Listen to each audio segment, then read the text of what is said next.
अगर आप किसी भी कॉम्पिटेटिव एग्जाम की तैयारी कर रहे हैं तो आप अपनी तैयारी अनअकैडमी प्लस से करिए। अनअकैडमी की लर्निंग ऐप को इंस्टॉल करिए, अपना एग्जाम चूज करिए और उसके बाद गेट सब्सक्रिप्शन पर करने के बाद आपको रेफरल कोड की जगह डिस्काउंट कोड एंटर करना है PMYT। ये डिस्काउंट कोड एंटर करते ही आपको मैक्सिमम डिस्काउंट मिल जाएगा और ये डिस्काउंट कोड पूरे अनअकैडमी पर वैलिड है। भले ही आप UPSC, SSC, bank, CDS, NDA, state PSC, UGC, IIT, NEET किसी भी एग्जाम की अगर आप तैयारी कर रहे हैं, PMYT ये डिस्काउंट कोड लगाइए, आपको मैक्सिमम डिस्काउंट मिल जाएगा। देखते हैं सबसे पहला, name the gland that controls the functioning of other endocrine glands. अब सबसे इंपॉर्टेंट बात यहां पे आंसर के अलावा और ये आती है कि एंडोक्राइन ग्लैंड का क्या मतलब है। कोई मुझे कमेंट सेक्शन में बता सकता है एंडोक्राइन का क्या मतलब है। दो टाइप के ग्लैंड होते हैं, एक एंडोक्राइन होता है, एक एक्सोक्राइन होता है। डिफरेंस क्या है? एंडोक्राइन ग्लैंड क्या हार्मोन सिक्रीट करता है, क्या एंजाइम सिक्रीट करता है? 4-5 सवाल बनते हैं, सभी के सभी मैं आपको यहीं पे डिकोड करके दे दूंगा। देखो, एंडोक्राइन ग्लैंड जो होता है ना, यहां पे एक्सो है, ये एक्स के पास आता है जेड, यानी एंजाइम सिक्रीट करने वाला जो है वो एक्सोक्राइन होता है। और जो हार्मोन्स को सिक्रीट करता है, हार्मोन सिक्रीट करने वाला जो ग्लैंड होता है वो एंडोक्राइन ग्लैंड कहलाता है। फटाफट से नोट करो अपने पास। और साथ साथ मुझे इसका भी आंसर दो, कौन सा ऐसा एंडोक्राइन ग्लैंड है जो कि बाकी, कौन सा ऐसा ग्लैंड है जो बाकी एंडोक्राइन ग्लैंड की फंक्शनिंग को कंट्रोल करता है। हिंट देता हूं, इसे मास्टर ग्लैंड भी बोलते हैं। इसका आंसर होगा ऑप्शन नंबर 3, पिट्यूटरी ग्लैंड। अब इससे लेके 2-4 सवाल मेरे पास हैं। पिट्यूटरी ग्लैंड कहां पर लोकेटेड है? Option number A, abdomen. फटाफट से कमेंट सेक्शन में इसका आंसर दो। Option number B, brain, lower part of the brain. Option C, near kidneys, या option number D, near lungs. A, B, C या D? फटाफट से बताओ भाई।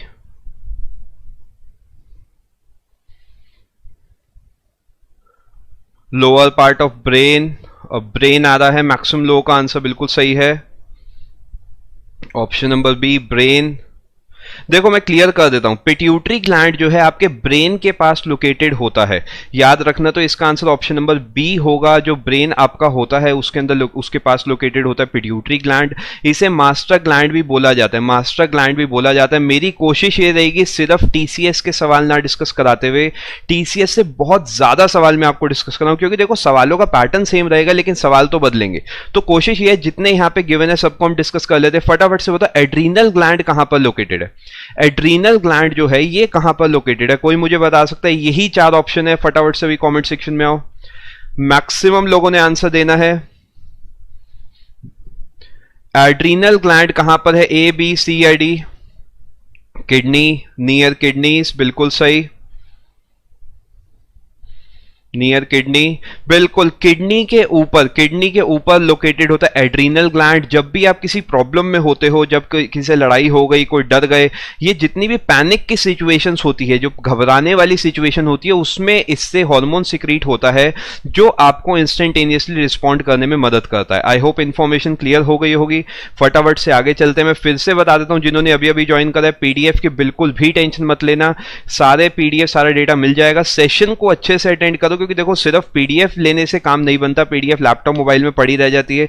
जो यहां सीखोगे वो एक्चुअल में अपने साथ जाएगा एग्जाम में। चलो अगला सवाल देखते हैं। विच of the following has the highest protein content पर ग्राम? बहुत बार ये सवाल पूछा जाता है। इन चारों में से बताओ सबसे ज्यादा प्रोटीन किसमें पाया जाता है? पूरे 15 सेकेंड्स हैं आपके पास। सोयाबीन, एप्पल, ग्राउंडनट या wheat? Secret during excitement, fear, soybean. फटाफट से बताओ भाई। ऑप्शन नंबर ए आ रहा है, सोयाबीन। बहुत बढ़िया। पीडीएफ के बिल्कुल कोई भी टेंशन ना ले, पीडीएफ आप सभी को मिल जाएगी। सोयाबीन इसका बिल्कुल सही आंसर होगा। सोयाबीन जो होता है उसमें प्रोटीन कंटेंट बहुत ज्यादा होता है। अब देखो यहां ऑप्शन में एसएससी कभी भी आपको कंफ्यूज ये नहीं करेगा कि सोयाबीन के साथ यहां पे आपको एग दे दिया या मशरूम दे दिया, ऐसा कंफ्यूजन कभी भी नहीं होगा। तो आपको क्या करना है, बहुत ज्यादा इस डिबेट में नहीं जाना कि सर पर ग्राम एग, पर ग्राम सोयाबीन, पर ग्राम मशरूम। आपको कॉन्सेप्ट को समझना है। इसके साथ साथ मुझे फटाफट से कोई कॉमेंट सेक्शन में बता सकता है कि एप्पल में कौन सा एसिड होता है? Name the acid present in the Apple. फटाफट से बताओ भाई। जैसा मैंने आपको पहले बताया, this will not be simple question and answer. आपसे मैं इससे बहुत बड़े लेवल पे चीजों को डिस्कस करने वाला हूं। अगर ये सेशन पूरा देख लेते हो तो ये मान लेना जीएस का मेजर पोर्शन यहीं पर तैयार हो जाएगा, कहीं नहीं भटकना। मैलिक एसिड, मैलिक एसिड आ रहा है मैक्सिमम लोगों का आंसर, बहुत बढ़िया। एप्पल में मैलिक एसिड होता है, बिल्कुल सही, बहुत बढ़िया, मैलिक एसिड, हाँ बिल्कुल सही, मार्क कर सकते हो। अगला सवाल देखते हैं फटाफट से। विच of the following is a communicable disease? Communicable disease में देखो कम्युनिकेशन आ रहा है, यानी अगर मैं आपके कांटेक्ट में हूं, आप किसी और के कांटेक्ट में गए, तो बेसिकली ये डिसीज पर्सन ए से पर्सन बी जाएगी, पर्सन बी से पर्सन सी जाएगी, पर्सन सी से पर्सन डी जाएगी, यानी ये कम्युनिकेशन से, अगर आप किसी से मिलोगे बात करोगे तो उससे ट्रांसफर हो सकती है। अब एक चीज ध्यान रखना, बहुत लोगों को लगता है जो अस्थमा है, अस्थमा क्योंकि आपकी रेस्पिरेटरी डिसीज है, रेस्पिरेशन से आपकी सांस की नली फेफड़ों से जुड़ी है, बहुत लोगों को लगता है कि हो सकता है ये कम्युनिकेबल हो, लेकिन ये कम्युनिकेबल नहीं होती। याद रखना, डायबिटीज जो है जिसे शुगर बोलते हैं जनरली, ये भी कम्युनिकेबल नहीं होती। इसका करेक्ट आंसर होगा option number C, measles. Which hormone leads to the expulsion of milk from the breast during suckling? इनमें से कौन सा ऐसा हार्मोन है जो कि मिल्क सीक्रीशन में मदद करता है?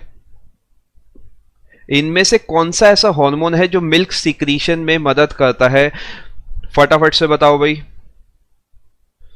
प्रोजेस्टेरॉन। अब देखो ये नाम बहुत ट्रिकी है, इस सवाल पे मैं स्टार बना रहा हूं। चारों के चारों जो हार्मोन्स है सबके सब फीमेल बॉडी से जुड़े हुए हैं, प्रोजेस्टेरॉन, एस्ट्रोजन, ऑक्सीटोसिन, प्रोलैक्टिन। अब एक चीज मैं आपको तरीका याद दिलाता हूं, मिल्क अगर वर्ड दिख जाए, क्या मैं कह सकता हूं मिल्क का मतलब लैक्ट से जुड़ा है, यानी लैक्टिक लगा दूं, लैक्टोज लगा दूं, गैलेक्टोज लगा दो, जितने भी ये लैक्ट वर्ड वाली चीजें होंगी, ये हिंट मैं आपको दे रहा हूं, ये जुड़ा होगा किसी ना किसी तरीके मिलके। मैक्सिमम केसेस में इससे ही आप आंसर को डिकोड कर सकते हो।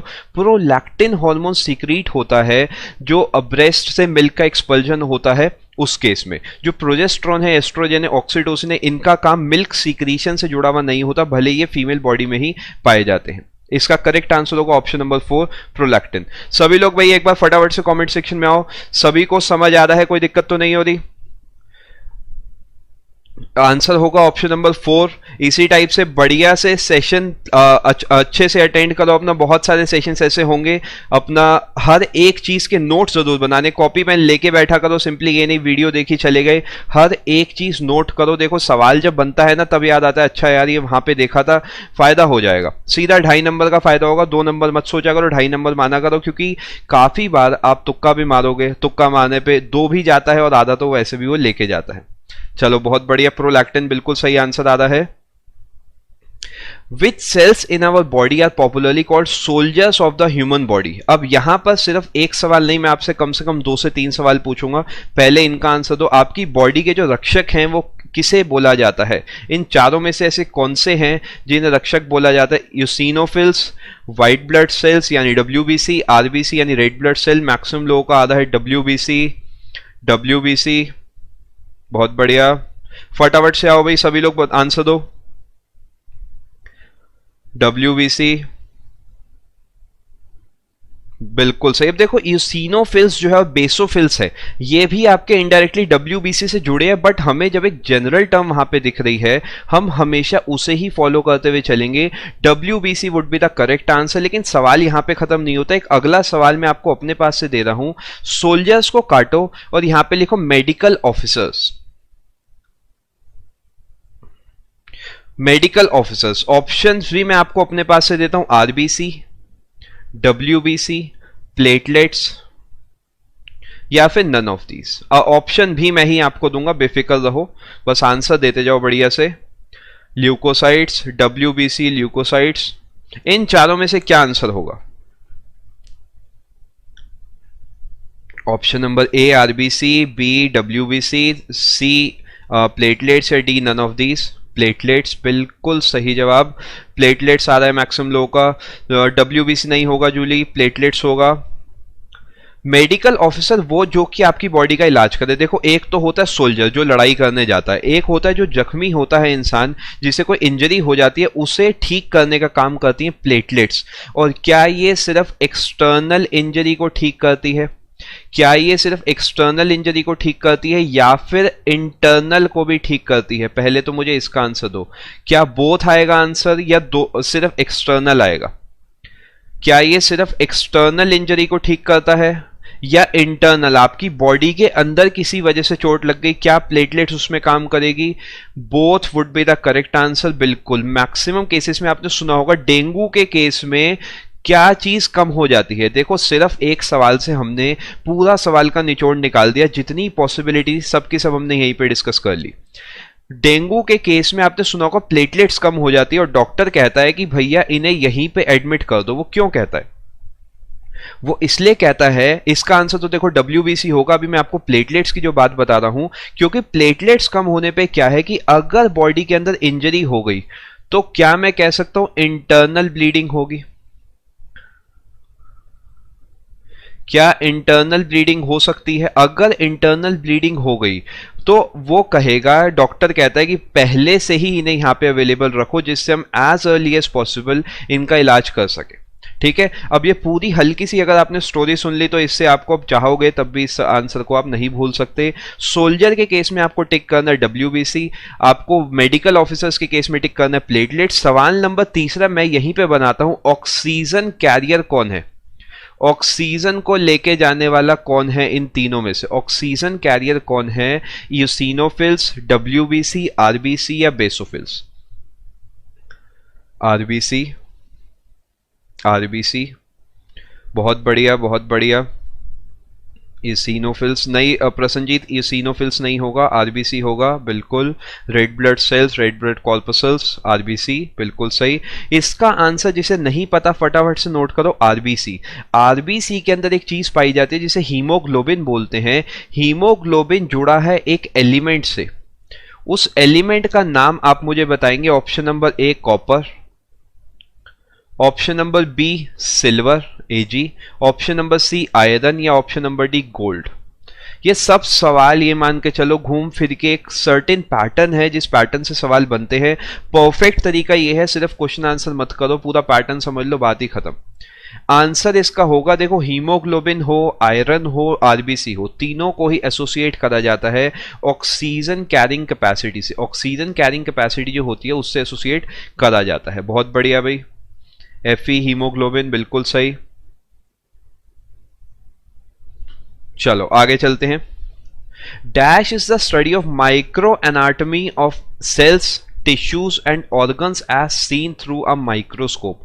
अब यहां पर ट्रिक सवाल यह है कि अगर हमने सेल्स पढ़ा है तो हमने पढ़ा ऐसा साइटोलॉजी होता है, लेकिन एक बात सोचो, क्या साइटोलॉजी ऑप्शन में है? साइटोलॉजी ऑप्शन में नहीं है, तो आपको क्या करना है, जब बेस्ट ना मिले तो सेकंड बेस्ट से काम चला लो। लाइफ में कहावत है, सेकंड बेस्ट है टिश्यू, ऑर्गन। आपको टिश्यू ऑर्गन दिखते ही आपने देखा हिस्टोलॉजी जो है आपके पास अवेलेबल है, यानी आपने इसे टिश्यू से एसोसिएट कर रखा है, तो इसका आंसर होगा आपका हिस्टोलॉजी।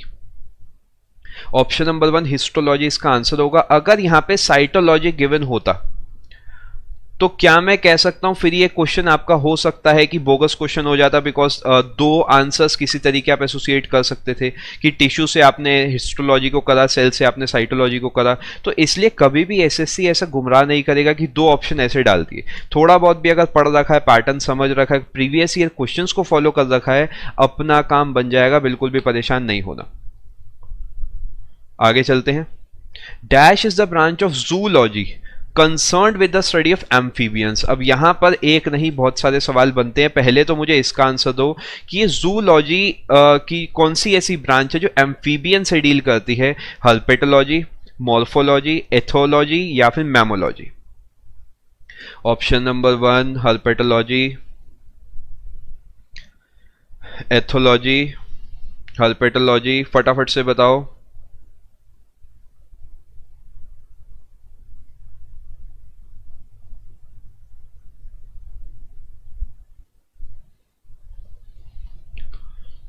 फटाफट से जिन्होंने अभी अभी ज्वाइन करा भाई, हेलो गुड इवनिंग, फटाफट से आओ भाई, आंसर दो। फर्स्ट ऑप्शन आ रहा है मैक्सिमम लोगों का हर्पेटोलॉजी। अब एम्फीबियन क्या होते हैं, दूसरा सवाल मेरा ये आता है, क्या ये वो होते हैं जो कि विंटर्स एंड समर्स दोनों में, अब ऑप्शन नंबर है विंटर्स एंड समर्स में जिनका ब्लड टेम्परेचर सेम रहता है, क्या ये वो होते हैं जो लैंड एंड वाटर दोनों पे रह लेते हैं? क्या ये वो होते हैं जो कोल्ड ब्लडेड होते हैं? क्या ये वो होते हैं जो हॉट ब्लडेड होते हैं? कोई मुझे इसका आंसर दे सकता है? आप बताओ, विंटर समर जिनका ब्लड टेम्परेचर सेम रहता है, लैंड एंड वाटर में रहने वाले, कोल्ड ब्लडेड या हॉट ब्लडेड? आंसर होगा लैंड एंड वाटर, दोनों में रहने वाले हैं, बिल्कुल ऑप्शन नंबर बी होगा सही, लैंड एंड वाटर दोनों में रहने वाले, यानी जो जमीन पर और पानी पे दोनों में रह सकते हैं। एग्जाम्पल आप इसमें सबसे कॉमन जो आपने सुना होगा फ्रॉग सुना होगा। जूलॉजी जो है क्या ये एनिमल से डील करता है या फिर ये डील करता है प्लांट्स से? 150 लिखने का है, इससे बहुत ऊपर सवाल मैं यहाँ पे आपके डिस्कस कराने वाला हूँ, बेफिक्र रहना, नंबर को छोड़ो, बस हर एक सवाल का फुल इंटेंसिटी से आंसर दिए जाओ, कुछ ही पलों बाद आपको लगेगा कि आपकी तैयारी पहले से बहुत ही बढ़िया है। जूलॉजी, बॉटनी, प्लांट्स, बिल्कुल जूलॉजी, देखो जू का मतलब एनिमल से जुड़ा हुआ है, तभी आपने सुना होगा जू जाते हो तो वहां एनिमल्स देखने जाते हो। अगर प्लांट्स की मैं बात करूंगा तो यहां पे बॉटनी वर्ड आ जाएगा। प्लांट्स के लिए फटाफट से नोट करो, जिसे नहीं पता, botany would be the correct word, animals के लिए zoology would be the correct word. आगे चलते हैं, इसका आंसर हर्पेटोलॉजी होगा। जो एम्फीबियंस या जनरली जो रेप्टाइल्स होते हैं, रेप्टाइल्स की स्टडी को भी यही बोला जाता है, ध्यान में रखना, अगली बार हो सकता है सवाल पलट जाए। Dash is a scientific discipline, ये बात ध्यान रखना, स्टार बना रहा हूं, ये स्टडीज से इस बार बहुत सवाल देखने को मिले हैं कि इसकी स्टडी को क्या बोलते हैं, उसकी स्टडी को क्या बोलते हैं, ये सब चीजें बहुत इस बार देखने को मिली है। फटाफट से एक सवाल ये पढ़ो जिसमें plant, pollen, spores, certain microscopic planktonic organisms, living fossil दोनों में ही। पीडीएफ की बिल्कुल भी टेंशन मत करना, पीडीएफ आप सभी को मिल जाएगी, बस सेशन अच्छे से अटेंड करो, जिससे जब पीडीएफ को आप रिसीव करो तो पहले से ही सारा डेटा दिमाग में हो, सिर्फ आपको पीडीएफ को रिवाइज करना पड़े, पहली बार ना पढ़ना पड़े। Plant, pollen, spores, certain microscopic planktonic organisms, living में भी और डेड यानी फॉसिल फॉर्म में भी, इन सबकी स्टडी को क्या बोला जाता है? बताओ फटाफट से। पॉलन से ही अपना आंसर सही बन जाएगा, जो पॉलन की स्टडी होती है उसे आप सीधा सीधा बोलते हो पैलिनोलॉजी बोला जाता है उसे। डेंड्रोलॉजी अगर वर्ड आपको दिख रहा है, डेंड्रोलॉजी वर्ड अगर आपको दिख रहा है, ये किसकी स्टडी को बोलते हैं, किसकी स्टडी को बोलते हैं डेंड्रोलॉजी? मैं आपको ऑप्शन देता हूं, ये क्या फॉसिल की स्टडी को बोलते हैं, ये क्या ट्रीज की स्टडी को बोलते हैं, ये क्या रेप्टाइल्स की स्टडी को बोलते हैं, या क्या ये आपका टर्टल की स्टडी को बोलते हैं? कुछ भी ऑप्शन आ सकता है, अगर आपको पता है अपना काम बन जाएगा। फटाफट बताओ। डेंड्रोलॉजी जो होता है, ट्रीज की स्टडी को बोला जाता है, ट्रीज की स्टडी को डेंड्रोलॉजी बोला जाता है।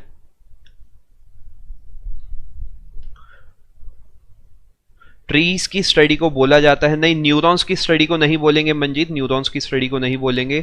न्यूरॉन जो हो गया आपका ब्रेन से एसोसिएटेड हो गया, सेम उसी तरीके जैसे कि आप नेफ्रॉन को एसोसिएट करते हो किडनी से।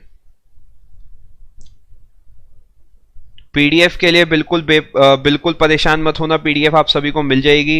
Rickets is a disease associated with the deficiency of what? अगर देखो प्रीवियस ईयर क्वेश्चंस अच्छे से करके जाते हो तो आप ये मान के चलना कि आप अगले साल जब आप एग्जाम दोगे तो आपको ऑटोमेटिकली सारा का सारा जो भी आप सवाल देखोगे, एक पैटर्न आपको समझ आने लगेगा कि there is a certain pattern which you have to follow, उसी में सवाल पलट के आते हैं। अगर रिकेट्स की मैं बात करूं तो पहली बार ये सवाल नहीं आया, ये सवाल बहुत बार पहले भी पूछा जा चुका है। रिकेट्स है कौन सी चीज की कमी से होता है? विटामिन डी आ रहा है आंसर मैक्सिमम लो का, ऑप्शन नंबर 1। ऑप्शन नंबर 1 होगा बिल्कुल सही आंसर, विटामिन डी। सवालों को थोड़ा सा पलटते हैं, रिकेट्स की जगह मैं लिखता हूं स्कर्वी, इसी ऑप्शन में मुझे आंसर दो। Scurvy is a disease associated with the deficiency of what? सिर्फ प्रीवियस ईयर सवाल नहीं करके जाने, नया भी पढ़ के जाना है, मैं नया भी आपको साथ साथ ही करा रहा हूं। रिकेट्स के केस का आंसर होगा आपका, रिकेट्स का आंसर होगा विटामिन डी। स्कर्वी का आंसर क्या होगा इसमें से? हाँ, विटामिन सी फॉर स्कर्वी, बहुत ही बढ़िया, विटामिन सी फॉर स्कर्वी। यहां पे मैं लिखता हूं आपके लिए for example night blindness. Night blindness, फिर से यही 4 ऑप्शन है, मेरा टारगेट ये है कि यहीं पे आपको चारों के चारों ऑप्शन डिकोड करके दे दूं, परेशान बिल्कुल नहीं होना।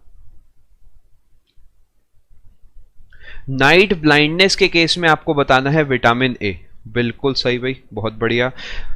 फॉर योर रेफरेंस जो रिकेट्स वाले का आंसर होगा विटामिन डी होगा। विटामिन डी की कमी से क्या होता है, रिकेट्स बीमारी हो जाती है जिसमें जो बोन्स हैं वो वीक हो जाती हैं, जो बोन्स हैं वो बिल्कुल स्ट्रेट की जगह हल्की सी टेढ़ी हो जाती है, चलने में बहुत। Plants use energy from sunlight to synthesize क्या, यहां पर ही सवाल रुक जाना चाहिए था। इससे आगे अगर जाओगे तो जरूरत नहीं है, एक्स्ट्रा इन्फॉर्मेशन है, एक्स्ट्रा इन्फॉर्मेशन पढ़ना चाहो पढ़ सकते हो, लेकिन यहीं पे आंसर आ जाना चाहिए।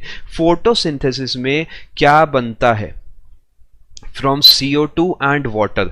अब हमें क्या याद होता है, हमें याद होता है सर ऑक्सीजन, हम बस ऑक्सीजन पढ़ के जाते हैं। एसएससी ने हल्का सा सवाल को घुमा दिया, ऑक्सीजन ऑप्शन में दिया ही नहीं, फ्रक्टोज, ग्लूकोज, सुक्रोज और गैलेक्टोज दे दिया। ग्लूकोज, हाँ देखो जो प्लांट होता है जनरली स्पीकिंग वो क्या काम करता है, वो क्या काम करता है, एक तो वो ऑक्सीजन बनाता है और इसके अलावा वो क्या करता है, वो फूड बनाता है। हम दो चीजें लेते हैं प्लांट से, एक तो हम ऑक्सीजन लेते हैं, एक हम खाना लेते हैं। ऑक्सीजन तो ऑप्शन में है नहीं, दूसरा होगा फूड। अब फूड किस रूप में बनाएगा, फूड बनाता है ग्लूकोज के रूप में। बेसिकली जो आपका CO2 होती है वो वाटर के साथ सनलाइट की प्रेजेंस में मिलती है और आपको बनाती है ग्लूकोज और ऑक्सीजन, ये आपको प्रोवाइड वो कर देती है। इसका करेक्ट आंसर होगा glucose.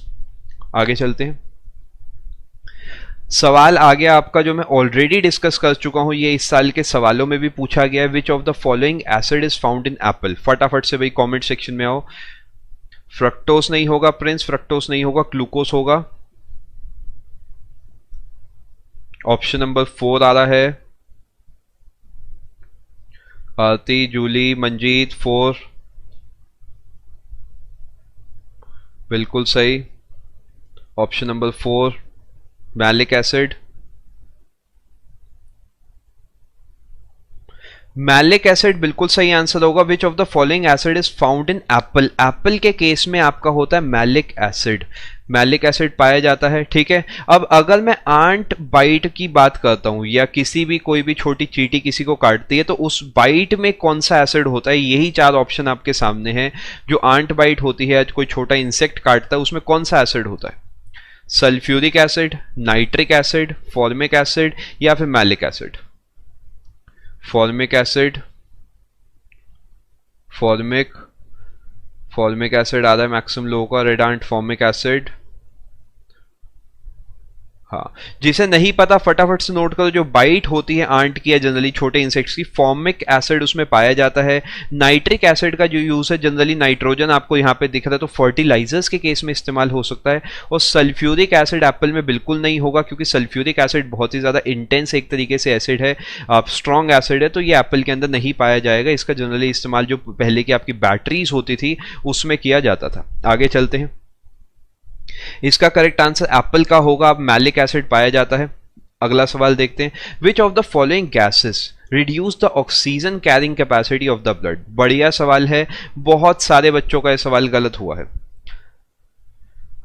Carbon monoxide, carbon dioxide, nitric oxide या नाइट्रस ऑक्साइड।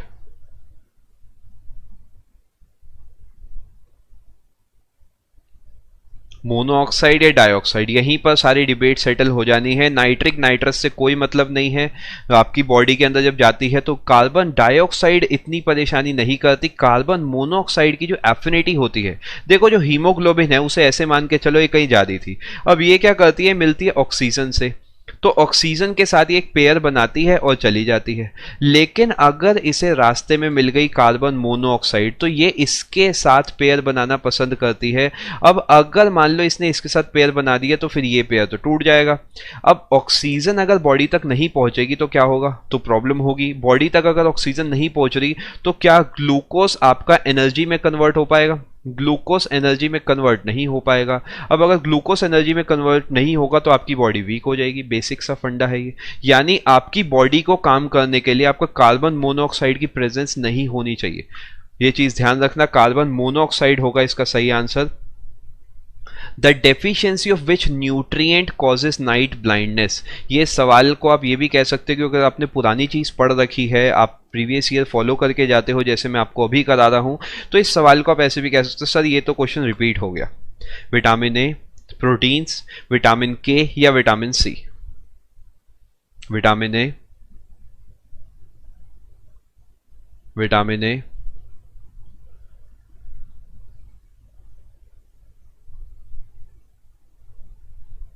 बिल्कुल सही। विटामिन ए की कमी से होती है आपकी नाइट ब्लाइंडनेस की बीमारी। नाइट ब्लाइंडनेस या रतौंधी जिसे बोलते हैं, उस वो होती है विटामिन ए की कमी से। क्या इन इन चारों में से, या मुझे बताओ, क्या विटामिन ए मिल्क में पाया जाता है?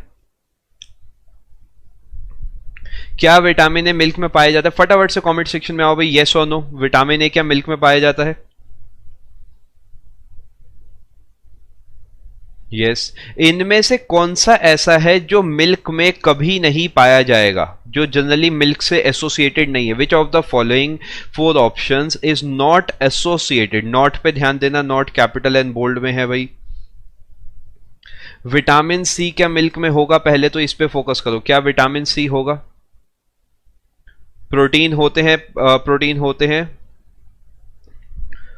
देखो, विटामिन सी कभी भी नहीं होगा, ये बात ध्यान देना। विटामिन के भी वैसे डायरेक्टली एसोसिएट नहीं होगा, लेकिन विटामिन सी जो है ये मोस्ट प्रोमिनेंट माना जाएगा इन चारों ऑप्शन में से। आगे चलते हैं, इसका आंसर नाइट ब्लाइंडनेस वाले का आपका होगा विटामिन ए। आगे चलो। What is the popular name of ascorbic acid? Ascorbic acid का पॉपुलर नाम क्या है भाई? फटाफट से बताओ।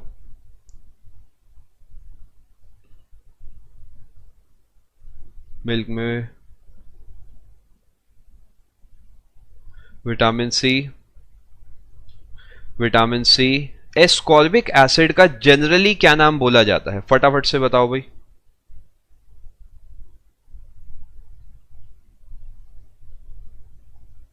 पीडीएफ बिल्कुल मिलेगा, पीडीएफ के लिए बिल्कुल परेशान मत होना।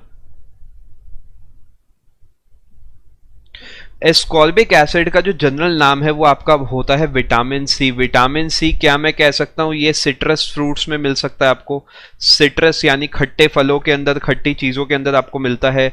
और क्या मैं कह सकता हूं, एक सिट्रिक एसिड है, वो भी एसोसिएटेड है इसी चीज से। सिट्रिक एसिड हो गया, और भी काफी सारी चीजें जो आपकी खट्टी होती हैं और वो विटामिन सी से डायरेक्टली या इनडायरेक्टली एसोसिएटेड होती हैं। आगे चलो। विच of the following is a vestigial organ? Vestigial organ का अगर मतलब पता है तो आप बता सकते हो, यानी जो है तो लेकिन किसी काम का नहीं है। जो है तो लेकिन किसी काम का नहीं है। बताओ भाई। अब हार्ट, अब बस ये सोचो क्या ऐसा है जिसके बिना आपका काम नहीं चल सकता।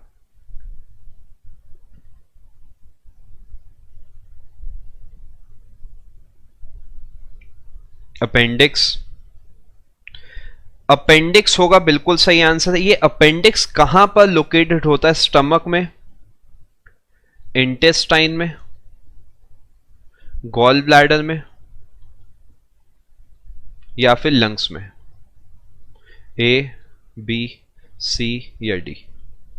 अपेंडिक्स कहां पर लोकेटेड होता है इन चारों में से? बताओ फटाफट से मुझे।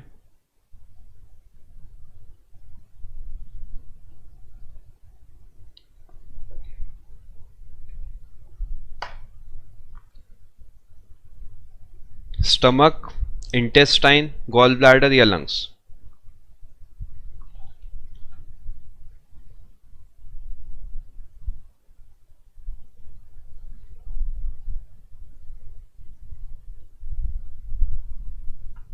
देखो, जो अपेंडिक्स होता है वो आपका इंटेस्टाइन का एंड वाला पोर्शन आप मान सकते हो। इंटेस्टाइन जो आपका होता है, लार्ज इंटेस्टाइन, वहां लोकेटेड होता है। इसका ह्यूमंस में कोई भी इस्तेमाल नहीं है। ये जो हमारे एंसेस्टर्स होते थे, जो पहले के लोग होते थे, उसमें फिर भी काम आता था, अब नहीं आता। ऑप्शन फिर से देता हूं इसी सवाल का, 4 ऑप्शन पलटता हूं। इसका आंसर अपेंडिक्स कहां होगा? इसका आंसर इंटेस्टाइन है। वेस्टिजियल ऑर्गन का दूसरा सेट मैं आपको बना के देता हूं, उसमें मैं लिखता हूं टंग, मोलर, विजडम टूथ, या प्री मोलर करो इसे, या फिर कैनाइन। ए, बी, सी या डी? फटाफट से बताओ।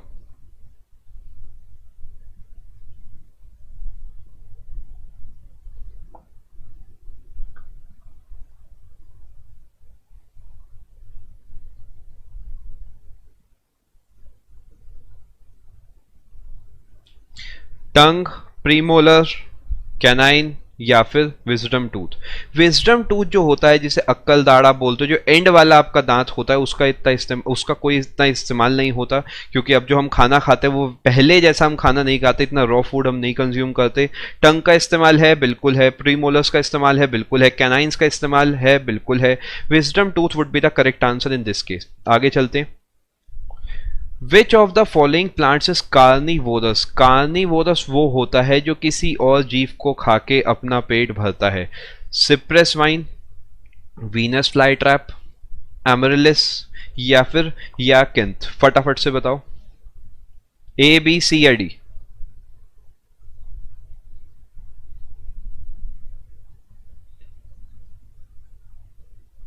वीनस फ्लाई ट्रैप, बिल्कुल। ये जो एनसीईआरटीज आपने बचपन में पढ़ी होंगी, अभी भी आप अगर फॉलो करते तो उसमें भी आपको मिल जाएगा। वीनस फ्लाई ट्रैप जो है ये इंसेक्ट्स को खाता है और उससे अपने अंदर जो न्यूट्रिशन इसे चाहिए होता है वो इसे मिलता है। Venus fly trap would be the correct answer, option number B, बिल्कुल सही, Venus fly trap. Which of the following is the third stage in the metamorphosis of a butterfly? अब ये मेटामॉर्फोसिस इतना भारी भरकम नाम है, इसका क्या मतलब है? इसका मतलब ये है कि जब एक बटरफ्लाई बनती है, एक स्टेज पहला होगा, एक दूसरा होगा, तीसरा होगा, चौथा होगा। इसमें जो थर्ड स्टेज है ये क्या है? फटाफट से बताओ।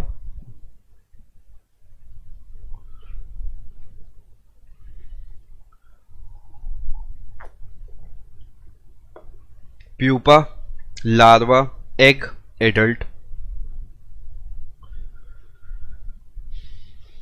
देखो वैसे भी आप पता है चीजों को आसानी से एलिमिनेट कर सकते हो। देखो एग ऑब्वियसली स्टार्टिंग में होगा। मैं आपको एलिमिनेशन मेथड बता रहा हूं, मान लो आपको नहीं पता कुछ, आपको थर्ड स्टेज तक जाना है, तो देखो स्टार्टिंग एग से होती है, एंड में एडल्ट बनता है। अगर आप इस टाइप से एलिमिनेट भी चीजों को करोगे तो भी 4 में से 2 तो ऐसे ही बाहर हो गए। आंसर करेक्ट होगा प्यूपा, जो थर्ड स्टेज होती है बटरफ्लाई के बनने की, बटरफ्लाई को एडल्ट भी बोला जाता है, तो उसका आंसर होगा आपका pupa. Pupa is the third stage in the Metamorphosis या फिर life cycle of a butterfly. What is the definition of the term hibernation? Egg, larva, pupa, adult, बिल्कुल सही। फटाफट से बताओ, हाइबरनेशन का इनमें से क्या मतलब हो सकता है?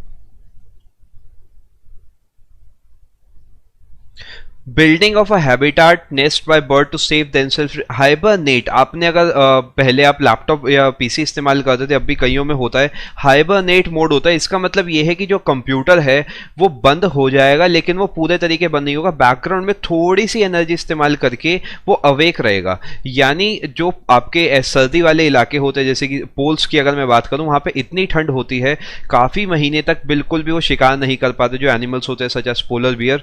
तो वो क्या करता है, वो सो जाता है, वो सिंपली सो जाता है। State of reduced metabolic activity during winter season among सब एनिमल्स। वो कुछ महीनों के लिए लगातार सो जाएगा। बॉडी के जो बेसिक ऑर्गन हैं जो चलने चाहिए सिर्फ वो चलेंगे, बाकी बिल्कुल वो आपको ऐसा लगेगा वो बेहोश है, मर गया है। यानी ये जितनी सिचुएशन होती है हाइबरनेशन बोलते हैं। जब फिर से जो एक्सट्रीम विंटर है ये खत्म होके नॉर्मल टेम्परेचर्स की तरफ सर्वाइव करने लायक टेम्परेचर की तरफ जब आता है, उस केस में वो फिर से वापस उठ के अपने काम पे लग जाता है। इसका करेक्ट आंसर होगा ऑप्शन नंबर 3, आपका a state of reduced metabolic activity during winter season among some animals. Many canine teeths does an adult human have? ये बहुत लोग गलत करके आए हैं। कितने कैनाइन होते हैं एक एडल्ट ह्यूमन में? अब ये एडल्ट वर्ड देना एसएससी के लिए क्यों जरूरी था, इस पे भी बात करेंगे। पहले तो मुझे इसका आंसर दो, हमारे पास कितने कैनाइन होते हैं?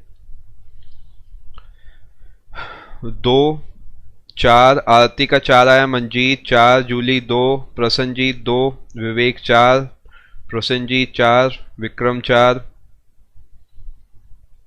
साक्षी 4। फटाफट से बताओ भाई। देखो एक लॉजिक मैं आपको बताता हूँ मंजीत, 2122 नहीं होगा। एक बार सोचो, 2122 अगर होता है तो आप 7 का पेयर बनता है, 7 4 28 हो जाएगा। तो आपको जो लास्ट वाला मोलर है वो एडल्ट के केस में ऐड करना पड़ेगा, इसलिए 2123 आएगा, बाकी सही है 4 2। देखो एक पैटर्न समझो, अगर मैं बात करता हूँ कैनाइन की, तो अगर मैं ऊपर वाला सेट बनाता हूँ, नीचे वाला सेट बनाता हूँ, तो क्या मैं कह सकता हूँ यहाँ से डिवाइडेड है, येस और नो? फटाफट से बताओ भाई, जो हम गिनते हैं क्या वो एक साइड को गिनते हैं, येस और नो? क्या हम एक साइड पे फोकस करते हैं? एक बेसिक एलिमिनेशन मेथड सिखाता हूं, मैं तो कहता हूं आपको नहीं आता कुछ, फिर भी कैसे आंसर दें। अब अगर आप एक साइड को गिन रहे हो और यहां पे अगर सिंगल एक भी था, तो क्या मैं कह सकता हूं ऑटोमेटिकली 4 का मल्टीपल तो होगा ना? सोच के देखो, 4 का मल्टीपल तो होना चाहिए कि अगर 1 होगा तो 1 इंटू 4 होगा, 2 होगा 2 इंटू 4 होगा, 3 होगा 3 इंटू 4 होगा। यानी सिंगल 2 तो हो ही नहीं सकता, क्योंकि अगर इधर होगा सामने भी होगा, ऐसे ही 2 नीचे होंगे, 3 भी नहीं हो सकता। ये तो ऐसे ही हट गए। अब बचा क्या? 8 और 4। तुक्का मारने में भी अब पहले से बेहतर हो गए हो। इन दोनों में से अगर आप तुक्का भी मारते हो, मान लो आपको नहीं आता, उस केस में भी आप आंसर बता पाओगे कि आंसर यहाँ पे 8 या 4 में से कोई है। फॉर योर रेफरेंस आंसर होगा 4। कैसे? कॉपी पेन उठाओ, फटाफट से नोट करो, लिखो टीथ फॉर्मूला कोड जैसे लिखना है लिखो। एडल्ट की अगर मैं बात करता हूं, एडल्ट का होता है 2123 अपॉन 2123, यानी 2 1 2 3। 2 आपके होंगे सबसे पहले इंसिजर्स, फिर 1 होगा कैनाइन, फिर 2 होंगे प्रीमोलर और 3 होंगे आपके मोलर। टोटल करके देखो, 2 2 4 5 3 8। 8 एक साइड में है, 8 कहां पर है? एक साइड पे, यानी इधर 8 तो इधर 8, ऊपर हो गए 16, नीचे भी हो गए 16, टोटल हो गए 32। आपने सुना होगा 32 दांत होते हैं, यानी 2123 चलता है आपका एडल्ट के केस में। और जो आपका चाइल्ड होता है उस केस में ये फॉर्मूला काम नहीं करता, उस केस में टोटल ही आपका निकल के आता है 20। एडल्ट के केस में याद रखना 2123 होगा आपका करेक्ट फॉर्मूला। चले भाई आगे। विच of the following creatures is ओवीपैरस? ओवीपैरस कौन सा है? मैं आपको यहां पे उसका भी फॉर्मूला बता देता हूं। अगर मैं चाइल्ड की बात आपसे करता हूं, चाइल्ड के केस में भी लिख लो 2102 अपॉन 2102, यानी इंसिजर्स 2 ही रहेंगे, कैनाइन 2 ही रहेंगे, ये चेंज नहीं होते। प्री मोलर नहीं होता और मोलर होते हैं 2, यानी टोटल आता है 5। 5 में भी ये देखो, अगर एक साइड पे 5, इधर भी 5, नीचे इधर 5, इधर 5, टोटल हो गया आपका 20। अब आ जाओ फिर से इस सवाल पे अपने। विच of the following creatures is ओवीपैरस? ओवीपैरस क्या होता है और वीवीपैरस क्या होता है? ओवीपैरस क्या एग देता है या क्या ये यंग वन देता है? एग लेइंग और young one laying. Frog, egg laying, ओवीपैरस, बिल्कुल सही। फटाफट से आओ भाई सभी लोग कमेंट सेक्शन में। ओवीपैरस जो होता है, जो वो होता है एग लेइंग, यानी जो अंडा देता है। जो वीवीपैरस होता है वो होता है जो यंग वन, यानी जो एक्चुअल में बच्चा पैदा करता है, वो आपका वीवीपैरस होता है। अगर मैं ह्यूमंस की, मैमल्स की बात करूं तो वीवीपैरस की कैटेगरी में आएंगे। ओवीपैरस इस केस में कौन होगा? फ्रॉग होगा। फ्रॉग ही इनमें से ऐसा है जो कि आपका ओवीपैरस है। विच of the following is the smallest bird in the world? ये नाम पक्का सुना होगा, स्मॉलेस्ट, लार्जेस्ट। आप स्टार्टिंग में इन जनरल भी आप जरूर याद करके जाना, पता होना चाहिए सबसे छोटा एग किसका है, सबसे छोटा बर्ड कौन सा है। रॉबिन, फिंच, डायमंड फायरटेल या B humming bird? B humming bird.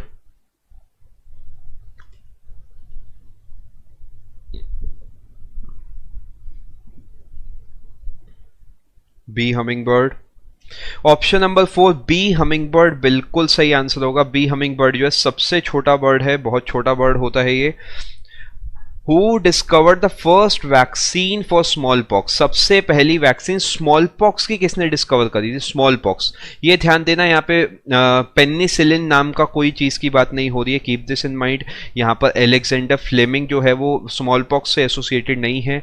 Alexander Fleming, Louis Pasteur, John Hunter या एडवर्ड जेनर? एडवर्ड जेनर ने आपकी स्मॉल पॉक्स की जो एक बीमारी है उसके लिए वैक्सीन की खोज करी थी। उस समय की बहुत बड़ा एक तरीके से खोज थी ये, कि क्योंकि ये बीमारी लाखों लोगों को मार रही थी, तो इन्होंने जो आविष्कार करा था इससे पूरी दुनिया में ये एक्चुअल में फेमस हो गई थी। जो इनका काम था उससे लाखों लोगों की जान बची थी, अपने आप में बहुत बड़ी बात है ये। आगे चलते हैं। DNA stored majorly in the dash of the cell? फटाफट से बताओ भाई। डीएनए, अब ये मेजरली वर्ड इसलिए लिखा गया है क्योंकि सिर्फ डीएनए न्यूक्लियस में तो नहीं होगा, और भी किसी जगह हो सकता है। मेजरली का मतलब कि मैक्सिमम आप ये मान के चलो क्वांटिटी में कहां पे स्टोर होता है? न्यूक्लियस, गोल्गी बॉडी, साइटोप्लाज्म या प्लाज्मा मेम्ब्रेन? सबसे ज्यादा जो स्टोर होता है वो न्यूक्लियस के अंदर आपका स्टोर होता है, न्यूक्लियस के अंदर आपका डीएनए स्टोर होता है। डीएनए की फुल फॉर्म बताओ भाई, डीएनए की फुल फॉर्म क्या होगी? डीएनए में बस डी की फुल फॉर्म बता दो, डी की, बाकी मैं लिख देता हूं न्यूक्लिक एसिड। थोड़ा बहुत काम मेरी तरफ से हो जाएगा, थोड़ा बहुत काम आपकी तरफ से हो जाए। न्यूक्लिक एसिड, डीएनए में डी की फुल फॉर्म बता दो। डीऑक्सी, सिर्फ डीऑक्सी नहीं होगा, सिर्फ डीऑक्सी नहीं होगा, डीऑक्सी के आगे भी कुछ है, मैं लिख देता हूं यहां पे जिसे नहीं पता, डीऑक्सी राइबो न्यूक्लिक एसिड। और आरएनए की अगर बात करूं, फटाफट से नोट कर सकते हो अपने पास, DNA deoxyribonucleic acid. और अगर आरएनए की मैं बात करता हूं तो आरएनए में बस यहां पे ये लगा देना, ये राइबो न्यूक्लिक एसिड जो होगा वो आरएनए की फुल फॉर्म कहलाती है। बिल्कुल सही, मैक्सिमम लोगों का आंसर सही है भाई। आई होप तैयारी बहुत बढ़िया चल रही होगी। तैयारी में भाई कोई कसर मत छोड़ना, तैयारी हम आपकी पूरी की पूरी तैयारी कराने वाले, बिल्कुल परेशान मत होना तैयारी को लेके। फटाफट से आंसर दो। क्या मैं कह सकता हूं उसी सवाल को बस पलट दिया और कुछ भी नहीं करा इस सवाल में? अभी पहले बात हुई थी इस सवाल की, तब उसी सवाल को पलट के फिर से दे दिया एक दूसरे सेट में। तो ये मान के चलो ये जो सेशन आप अटेंड कर रहे हो इसमें से कई सारे सवाल आपको दोबारा भी देखने को मिल सकते हैं, दोबारा भी आपको देखने को मिल सकते हैं। परेशान बिल्कुल मत हो, बस हर एक सवाल को ऐसे करो कि बार बार परेशान ना होना पड़े, बार बार चीजों को पढ़ना ना पड़े। नाइट ब्लाइंडनेस इनमें से भैया किस चीज की कमी से होता है? विटामिन ए की कमी से होता है नाइट ब्लाइंडनेस, बिल्कुल सही। ऑप्शन नंबर 3 जो है आपका बिल्कुल करेक्ट आंसर होगा। आगे चलो। Name the tissue that transports food, यहीं पर सवाल खत्म हो जाता है, to various parts of a plant. फटाफट से बताओ भाई, फूड कैरिंग टिश्यू कौन सा है प्लांट के अंदर? दो मेन है जो ट्रांसपोर्टर आपकी बॉडी में होते हैं, जाइलम फ्लोएम।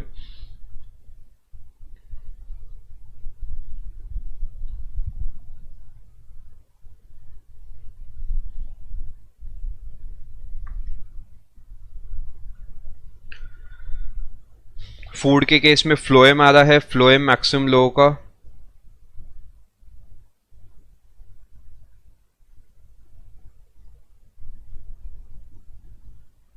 फ्लोएम, देखो फ्लोएम में एफ फ की आवाज आ रही है, फूड में भी आ रही है, बात ही खत्म, अपना परेशान नहीं होना। फ्लोएम जो है वो फूड से एसोसिएटेड, जो जाइलम है वो आपका एसोसिएटेड है वाटर से, यानी जो वाटर कैरिंग आपका टिश्यू होता है वो आपका होता है जाइलम, जो फ्लोएम होता है वो फूड कैरिंग टिश्यू आपका होता है।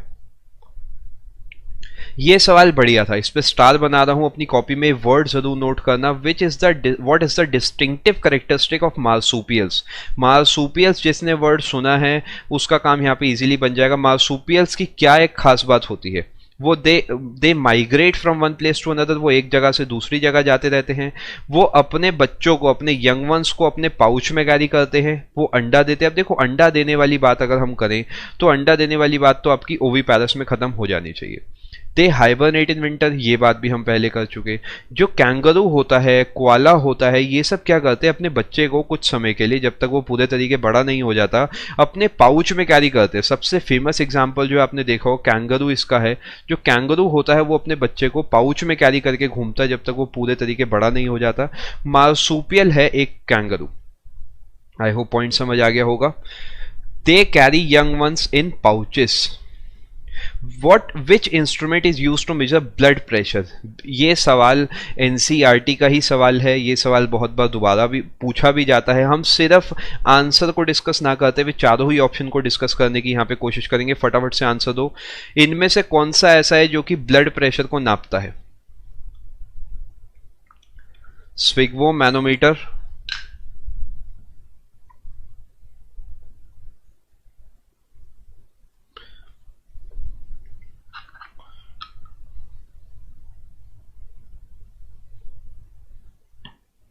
देखो, जो स्विग्मोमैनोमीटर जो होता है वो आपका ब्लड प्रेशर यानी बीपी को नापने में काम आता है।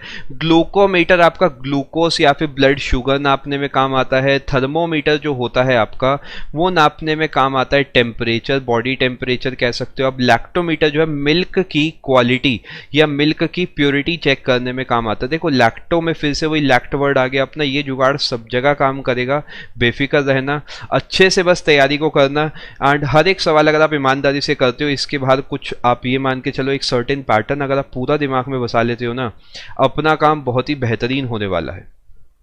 आगे चलते हैं। Both haemoglobin myoglobin. अब मैं तो कहता हूं आपने मायोग्लोबिन कभी नहीं सुना, फिर भी आप आंसर देने के काबिल हो। बताओ कैसे? क्योंकि आप ऑप्शंस को देखो और हीमोग्लोबिन को देखो। अभी 10 मिनट पहले जो बात हुई है उस चीज को भी ध्यान से समझो। जूली, आप पहले इसे पूरे को फोकस करके चलते हैं, ये वाला पूरा निपटा के उसे भी आपके लिए बहुत जल्दी प्लान करेंगे। अभी एक कोशिश ये करो कि जो यहां पर अवेलेबल है इसे 100% कर लो, क्योंकि सीपीओ सीजीएल जितने भी एग्जाम्स है एसएससी के सब इंटरलिंक्ड हैं।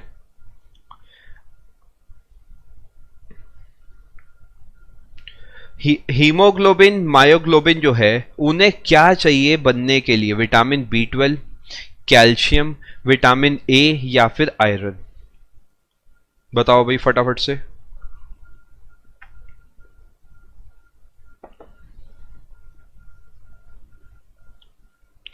आयरन की रिक्वायरमेंट होती है हीमोग्लोबिन। देखो, मैं एसोसिएट करता हूं कुछ चीजों को। आरबीसी, आरबीसी से जुड़ा है हीमोग्लोबिन, हीमोग्लोबिन से जुड़ा है आयरन, आयरन से आपका जुड़ा है ऑक्सीजन, ऑक्सीजन की कमी से जुड़ा है एनीमिया। यानी इस टाइप से चीज़ों को लिंक करो, चाहे वो आयरन की कमी बोलो, हीमोग्लोबिन। अल्टीमेटली बस ये समझना है कि अगर आप इनमें से कोई सा भी देखते हो तो आप इंटरलिंक चीज़ों को कर सकते हो। इंटरलिंक करके ही देखो पढ़ाई करी जाती है, तभी बेहतरीन रिजल्ट आपके सामने आते हैं। Identify the part of brain that controls the maintenance of posture, balance, main word and equilibrium। यानी आप सीधा चल पा रहे हो तो इनमें से किसकी वजह से चल पा रहे हो ये पता है, बात ही खत्म। सेरिब्रम, डायंसीफेलॉन, ब्रेन स्टेम या सेरिबेलम? जो बैलेंस बना हुआ है कि अगर कोई सीधा खड़ा हुआ है तो वो किसी वजह से ही सीधा खड़ा हुआ है, ये क्या रीजन है? सेरिबेलम जो है आपकी बॉडी का पोस्चर कंट्रोल करता है, जो बैलेंस आपका बनता है। जो एल्कोहलिक पर्सन होता है वो सेरिबेलम पे उसके इफेक्ट होता है, सेरिब्रम पे इतना इफेक्ट नहीं जाता। इसी वजह से वो बातें तो बिल्कुल सही करता है लेकिन वो सीधा चल नहीं पाता, उसकी जो चाल होती है हल्की सी लड़खड़ाई हुई होती है। तो इसका आंसर होगा option number C, cerebellum. In which part of body is blood produced? Blood आप इनमें से किस पार्ट में प्रोड्यूस होता है? अब यहां पर कभी भी वो स्प्लीन नहीं देगा। अगर स्प्लीन मिलेगा आपको सवाल में तो फिर आप कह सकते हो डिबेटेबल सवाल ये बन गया। 2/3 पार्ट ऑफ, नहीं जूली, वो सेरिब्रम होगा, सेरिब्रम होगा, सेरिबेलम नहीं होगा। आंसर करेक्ट पता होना बहुत जरूरी है, मैं यहीं पे सब चीजें इंप्रूव कराते हुए चलूंगा। बोन मैरो, बोन मैरो में आपका जो ब्लड है वो बनता है। बोन मैरो आपने सुना भी होगा। जो ब्लड कैंसर हो जाता है वो इन चारों में से किससे एसोसिएटेड होता है? जो ब्लड कैंसर है वो इन चारों में से किससे एसोसिएटेड है? Again the answer would be bone marrow, क्योंकि बोन मैरो में जो ब्लड बनता है वो सही नहीं बन पाता।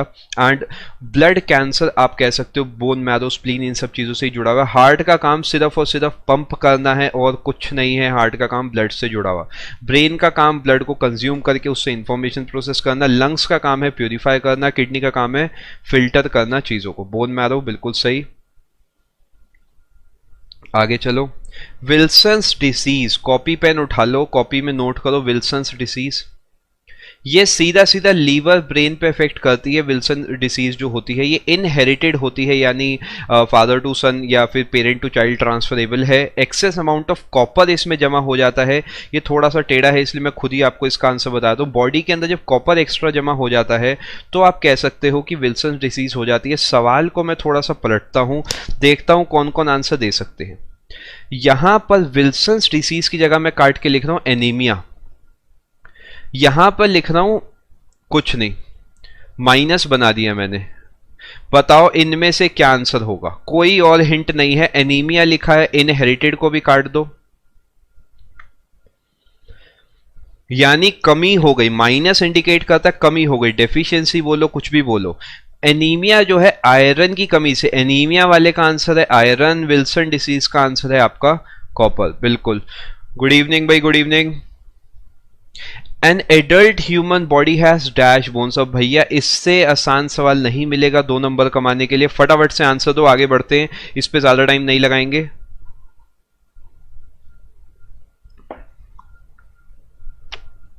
206 बिल्कुल, ये तो बोनस सवाल है, ये मान के चलो भैया, ये नहीं करा तो फिर कुछ नहीं करा। 206 आंसर बिल्कुल सही होगा। 206 हड्डी होती है एक इंसान के अंदर। 6 सवाल डिस्कस करते हैं। J Thomson received the Nobel prize in physics. अब बहुत लोगों को लगता है सर फिजिक्स में कहा, इन्होंने तो electron, proton, neutron, positron option में, यहाँ तो केमिस्ट्री होना चाहिए, बट नहीं। J Thomson received the Nobel prize in physics for the discovery of what. J Thomson ने क्या बनाया था? स्कूल में टीचर ने एक तरीका याद कराया होगा, ईंट पर नाच वाला। देखें जरा किस किस को याद है। इलेक्ट्रॉन की डिस्कवरी करी थी जे थॉमसन ने, और जे थॉमसन ने ना एक्चुअल में इलेक्ट्रॉन की जगह इन्होंने बेसिकली ये बताया था कि जो गैसेस होती है वो इलेक्ट्रिसिटी कंडक्ट करती हैं। अब भाई गैसेस अगर इलेक्ट्रिसिटी कंडक्ट कर दे तो कोई तो पार्टिकल होगा जो लेके जा रहा होगा उसे, कोई तो ऐसी चीज होगी, उसका नाम इन्होंने दे दिया भैया ये आज से इलेक्ट्रॉन है। तो इन्हें माना गया कि तुमने डिस्कवरी करी है इलेक्ट्रॉन की। ठीक है भाई, इसका आंसर इलेक्ट्रॉन होगा, आपका पॉजिट्रॉन, न्यूट्रॉन, प्रोटॉन बिल्कुल भी नहीं होगा। अगले सवाल की तरफ चलते। The amount of light, very important question, entering into I can be controlled and regulated by dash. फटाफट से आंसर दो।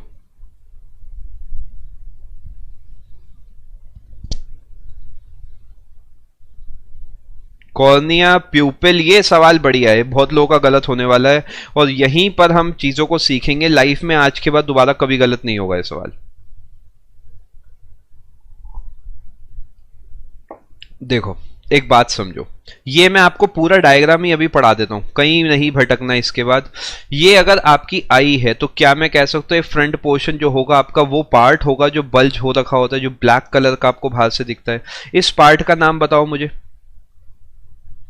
ये जो मैंने डार्क शेड से कर रखा है इसका नाम बताओ।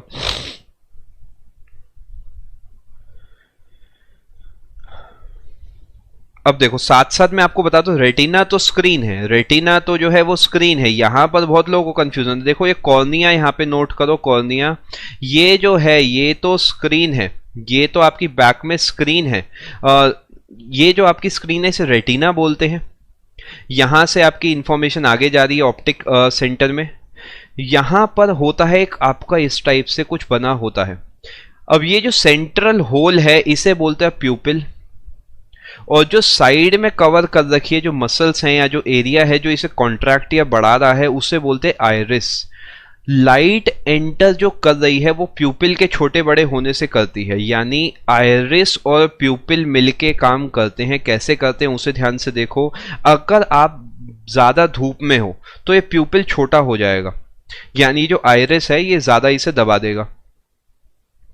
अगर आप अंधेरे में हो तो ये बड़ा हो जाएगा, जिससे ज्यादा आपको जगह मिल जाए लाइट को अंदर लेने के लिए। तो जो सेंट्रल पार्ट है जिसकी वजह से आप लाइट को कंट्रोल कर पा रहे हो उसका नाम प्यूपिल है। इसका करेक्ट आंसर जो होगा आपका प्यूपिल होगा, option number B. I hope सभी को पॉइंट समझ आ गया होगा। विक्रम, जो सीलियरी मसल्स होती है कृष्णा, वो आपकी लेंस के ऊपर लगी होती है। यहां पर जो लेंस आपका होता है, लेंस को जो होल्ड करके रखती है सीलियरी मसल्स, आप जनरली उसे भी बोल सकते हो। कंफ्यूजिंग क्वेश्चन, इसीलिए मैंने इस पे स्टार बनाया है। देखो कंफ्यूजन मिटाने के लिए मैं यहां पे हूं, बस ईमानदारी से चीजों को सीखते जाओ, उसके अलावा कोई परेशानी नहीं पड़ेगी। Name the ISRO, Indian Space Research Organization chairman and Padma Bhushan awardee who created and unleashed a historic moment when Mars orbiter became the first Indian spacecraft to enter Martian orbit in a maiden attempt। अब इतना लंबा चौड़ा सवाल है, इससे ये तो सीखने को मिल गया कि जब वो मार्स ऑर्बिटर यानी मार्स ऑर्बिटल मिशन की वो बात कर सकता है तो क्या वो चंद्रयान 2 की बात भी कर सकता है। 101% बात हो सकती है चंद्रयान 2 के बारे में। अब जब वो इस समय इसरो का चेयरमैन पूछ सकता है मार्स ऑर्बिटर मिशन के टाइम पे, तो वो चंद्रयान 2 के समय भी सवाल को पूछ सकता है आपसे। मार्स ऑर्बिटर मिशन के समय जो आंसर था वो था आपका के राधा कृष्णन। और फटाफट से मुझे बताओ कि अगर मैं पूछता हूँ चंद्रयान 2 के समय कौन सा इसरो का चेयरमैन इन चारों ऑप्शन में से है, ऐसा कोई भी चार ऑप्शन दे देंगे। अब जैसे यहाँ पे है, चारों ऑप्शन जरूरी नहीं है इसरो से एसोसिएटेड भी हो। सुंदर पिचाई किसी तरीके भी इसरो से एसोसिएटेड नहीं है, गूगल से एसोसिएटेड है। अगर आपको तरीका पता है तो आप इजीली सवाल को टिक कर पाएंगे। K7 होगा इसका करेक्ट आंसर। ये इंपॉर्टेंट इसलिए है क्योंकि ये बहुत बड़ी न्यूज थी आपकी 2019 की, पूरी दुनिया के लिए, सिर्फ हमारे लिए नहीं। TV remote controls work on the principle of what? जो टीवी का रिमोट होता है वो इनमें से किसके प्रिंसिपल पे काम करता है? फटाफट से बताओ भाई।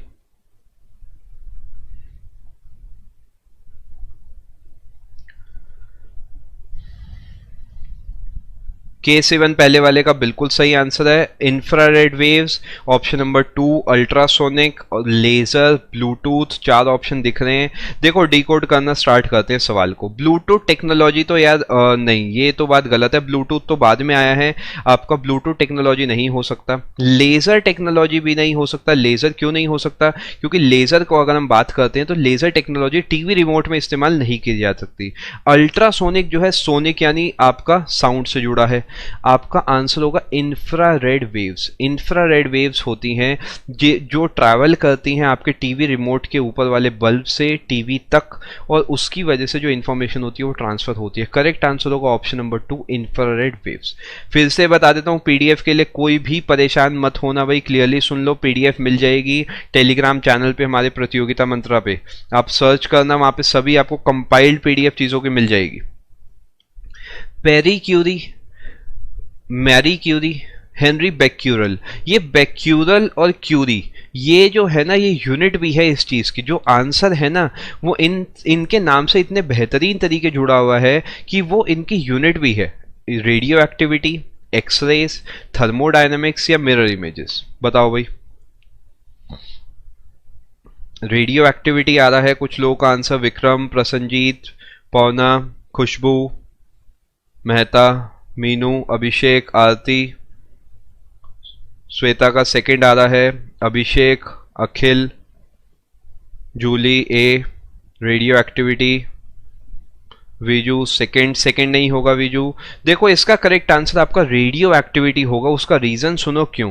रेडियो एक्टिविटी जो डिस्कवर करी थी वो इन तीनों ने करी थी, इन्हें नोबेल प्राइज मिला था इसके लिए। इन्होंने रेडियम की जो खोज है उससे भी ये तीनों एसोसिएटेड है। एक्सरे का इनसे लेना देना नहीं है, किससे लेना देना है वो अभी मैं आगे इस पे भी सवाल बना है। थर्मोडायनेमिक्स नहीं होगा, मिरर इमेजेस नहीं होगा। रेडियो एक्टिविटी की जो खोज करी थी उसके लिए इन्हें नोबेल प्राइज मिला था, नोबेल प्राइज मिला था, ये बात ध्यान रखना। पेरी और जो बेक्यूरल है और क्यूरी है ये यूनिट भी है रेडियो एक्टिविटी की। आ गया आपका पसंद का सवाल, जिन्होंने भी सेकंड ऑप्शन आंसर दिया था। एक्सरे की डिस्कवरी पे first ever very first Nobel prize in physics मिला था 1901 में। इनमें से किसे? Wilhelm Roentgen, William Crookes, Louis Pasteur, William Thompson?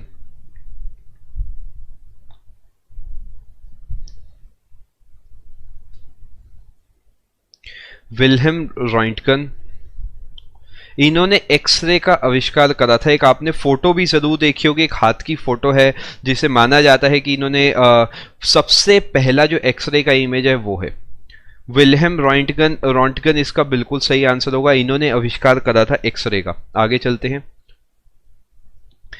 ये थोड़ा सा करंट का है लेकिन थोड़ा सा जुड़ा है इधर से भी, इसलिए मैं इसे डिस्कस कराना चाहूंगा because I think this is important.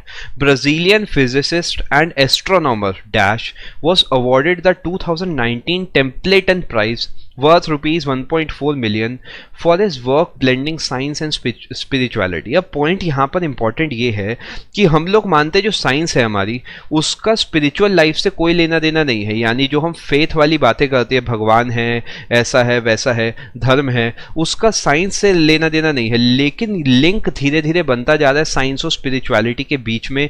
इस लिंक को बनाने में बहुत ही बेहतरीन काम जो आपका करा है वो करा है मार्सेलो ग्लेसिस ने, और ये जो काम करा है इसके लिए इन्हें एक्चुअल में टेम्पलेटन प्राइज मिला है। टेम्पलेटन प्राइज मिला है 2019 का। Keep this in mind. कहाँ के हैं ये? ब्राजील के हैं, फिजिसिस्ट एंड एस्ट्रोनॉमर है। Dash codified first 2 laws of thermodynamics and deduced that the absolute zero of temperature is this. He was honored for this with the naming of Kelvin temperature scale. ये सवाल बढ़िया है, इसमें मैं star बना रहा हूँ। ये स्टार बनाना हूं ऐसा इसलिए इंपॉर्टेंट है क्योंकि यहां पर आपको केल्विन तो कहीं दिख ही नहीं रहा। अब आप ढूंढने चले होंगे केल्विन को, लेकिन जो केल्विन है उनका दूसरा नाम भी है कुछ, जो उनका एक्चुअल नाम है वो इन चारों में से कोई है। कोई मुझे आंसर बता सकता है? William Crookes, William Thomson, Robert Hooke या लुई अल्वारेज? बताओ फटाफट से। किसने पहले 2 लॉज बताए थे थर्मोडायनेमिक्स के? उसी ने ये भी बताया था जो एब्सोल्यूट जीरो है, यानी जो आपका टेम्परेचर कम से कम जा सकता है वो 273.15 डिग्री सेल्सियस है माइनस का। ऑटोमेटिकली एक रिलेशन भी बन गया आपका कि जो सेल्सियस है उसका केल्विन से क्या रिलेशन है। जो भी सेल्सियस में टेम्परेचर होगा उसमें ये जोड़ दो, आपका केल्विन में टेम्परेचर आ जाएगा। जिसे नहीं पता कॉपी पेन उठा लो, दिस इज इंपॉर्टेंट।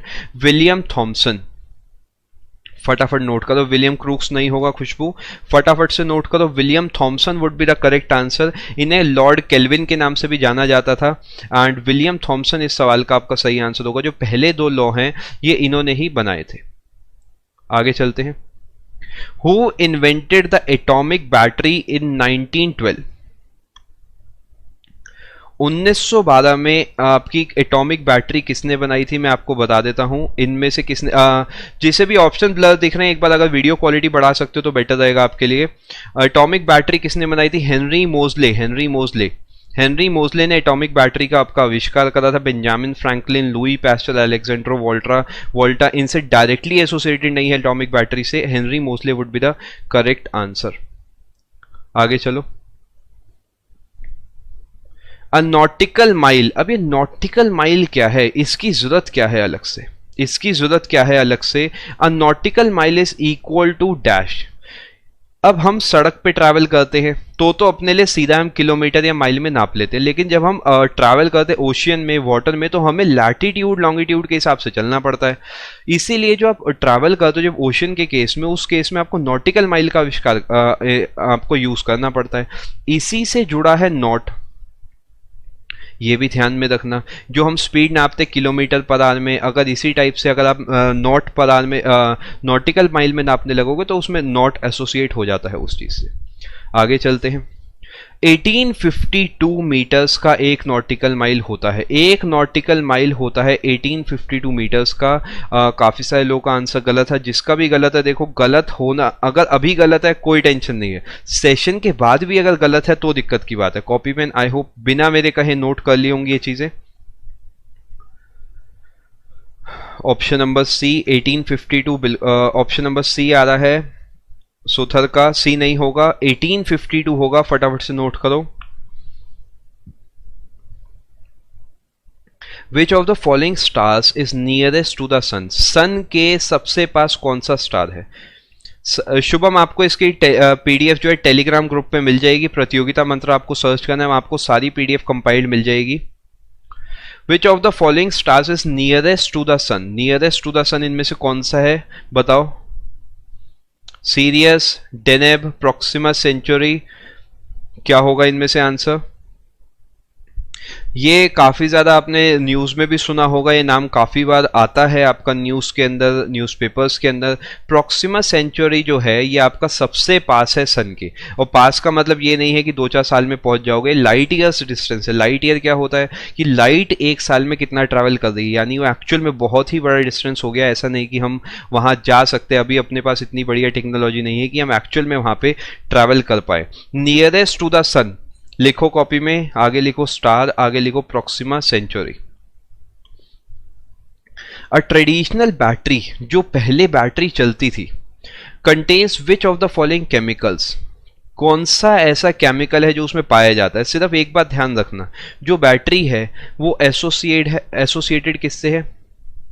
एसिड से। ये बात तो पक्की है, एसिड निकलता था, मूवी वगैरह भी बड़ी देखते हो, गंगा जल वगैरह भी शायद देखी होगी। तो वो कोई ऐसा एसिड है जो बहुत ही ज्यादा स्ट्रांग है। स्ट्रांग एसिड ज्यादा पहचान के बताओ मुझे इसमें से।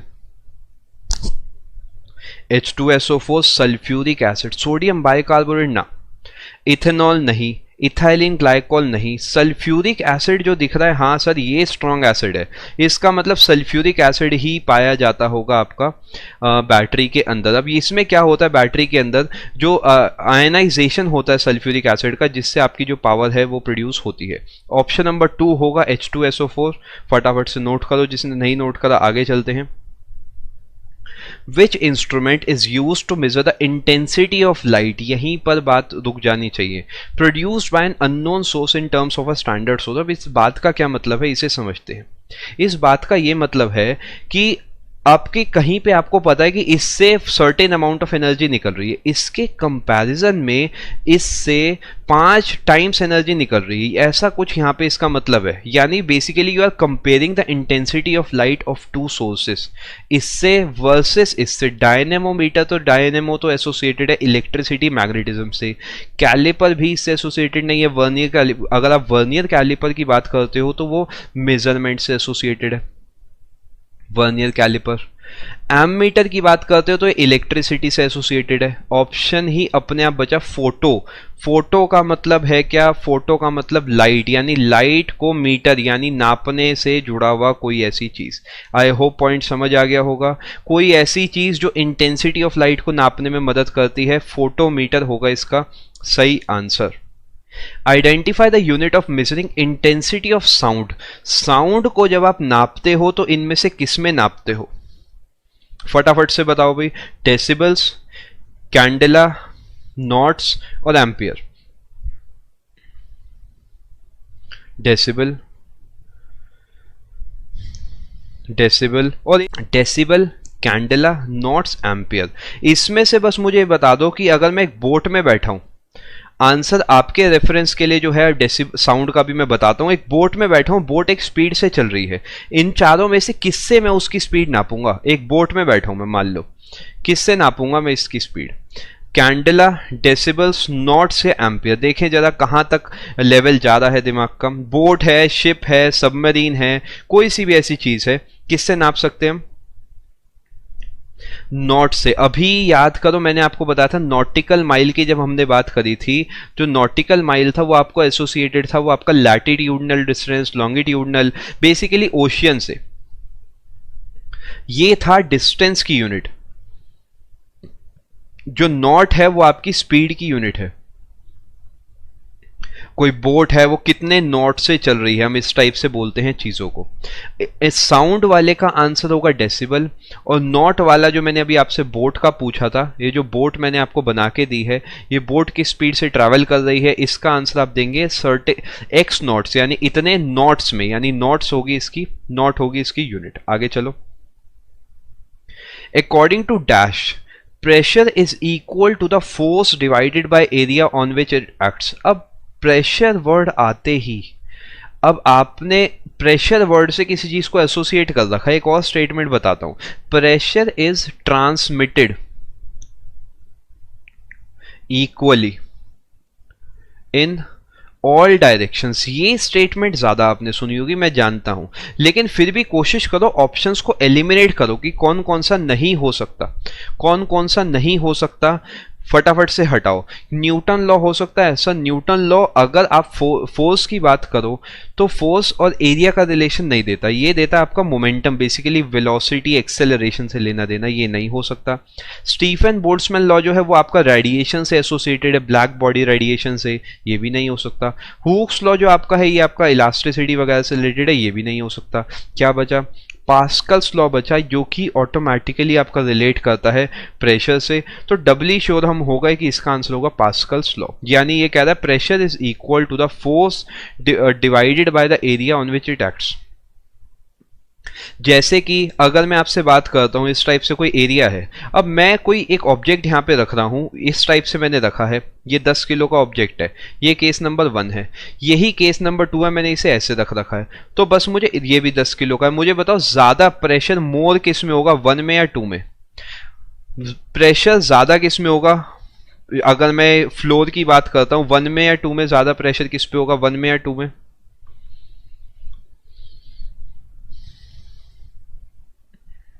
2 में। रवि का आंसर है 2, प्रसन्न जी 2, फटाफट से बताओ भाई, रवि, प्रसन्नजीत, 2 आ रहा है आंसर। देखो एरिया कम होगा तो प्रेशर ज्यादा होगा, ज्यादा होगा। आरती, अंकुर, विजू, बढ़िया, 2। यहाँ पे एरिया कम है, एरिया कम का मतलब छोटे से एरिया में ज्यादा फोर्स लग रहा है, बहुत बढ़िया। रितु, प्रिया, अवैस, आंसर करेक्ट होगा 2। प्रेशर ज्यादा 2 के केस में होगा, यहां पर कम प्रेशर होगा, कम प्रेशर होगा, यहां पर ज्यादा प्रेशर होगा। ये एरिया कम है जिसकी वजह से ज्यादा प्रेशर यहां पे लगेगा, बिल्कुल सही। आगे चलते हैं, अगला सवाल देखते हैं। Rajat has hypermetropia, What type of lens will the ophthalmologist recommend to correct his vision? अब यहाँ पर देखो क्या कमाल की बात है, अब उसने आपको एक वर्ड तो दे दिया, इसका मतलब आप गौर भी नहीं फरमाओगे, लेकिन हो सकता है अगली बार ये वन वर्ड सब्स्टिट्यूशन में आपको देखने को मिल जाए। सबसे पहले तो मुझे बताओ, क्या ये एसोसिएटेड है ब्रेन से, क्या ये एसोसिएटेड है ईयर से, ए बी, क्या ये एसोसिएटेड आई से, या क्या ये एसोसिएटेड आपके लंग्स से? पहला सवाल तो मेरा ये बनता है। उसके साथ साथ हम क्या करेंगे, दूसरी चीजों को भी डिस्कस करेंगे। ये ऑप्थेल्मोलॉजिस्ट जो होता है, ये आपकी आंखों की बीमारी को दूर करने में काम करता है। जो ऑप्टिशियन होता है वो होता है जो आपको चश्मा बना के देता है। थोड़ा सा फर्क है दोनों में। यहां पर रिकमेंड करता है ऑप्थेल्मोलॉजिस्ट, यानी एक तरीके का ये मानो ये बता रहा है क्या दिक्कत है, और जो वो काम आपका बनाकर दे रहा है वो है ऑप्टिशियन। अब हाइपरमेट्रोपिया के केस में क्या होता है, कॉन्वेक्स लेंस का इस्तेमाल करना पड़ता है। क्यों करना पड़ता है, इस टाइप की आई होती है और किसी वजह से कोई वीकनेस आ गई, आंख बड़ी हो गई, जो रेज होती हैं ऑब्जेक्ट की वो आपकी सही से नहीं मिल पाती। अब इस टाइप से कोई पंगा आ रहा है, अब हम क्या करें, इसके लिए हम क्या कर सकते हैं, यहाँ पे एक अलग से हम लेंस लगा सकते हैं चश्मे के रूप में।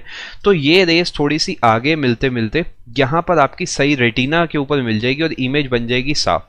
हाइपरमेट्रोपिया को काट दो, मायोपिया का आंसर दो, मायोपिया का आंसर दो।